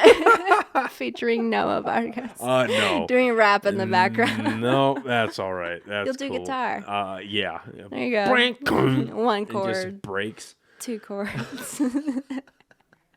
Well, listen, you are a fucking blast. You are one of my favorite people on this planet. Yay, I really mean that. Thank you, Noah. Thank you for being dope. And, You know what? You're welcome. and you know, I'm serious. Like I'm big on supporting local, but I'm bigger on supporting good local. And you're great. Oh, thank you so much. So I want to see you continue to keep with what you're doing. Thank you. I know it's a fucking uphill battle. It is, but it's my battle. But yeah, exactly. And if you stop, you fall down anyway. And you keep going afterwards. So, yeah, it's like just- sometimes you just take a pause, Yeah. but you just keep doing it. Yeah, just keep doing it. Where can people find you on all of your social Yeah, stuff? so currently I pretty much just have my 2 Instagrams. I'm working on expanding to TikTok and YouTube soon, hopefully. But so I'm at Lil Drea Music, and then I'm at Lilian Drea 1. And Lil Drea is actually a name that my culinary arts class gave me in sophomore year of high school. And they drew a picture of me dressed as Lil Wayne, and I still have that picture. So it cracks me up when people call me that on stage, and I'm like, ah. That's funny. It's just me, Lil Drea.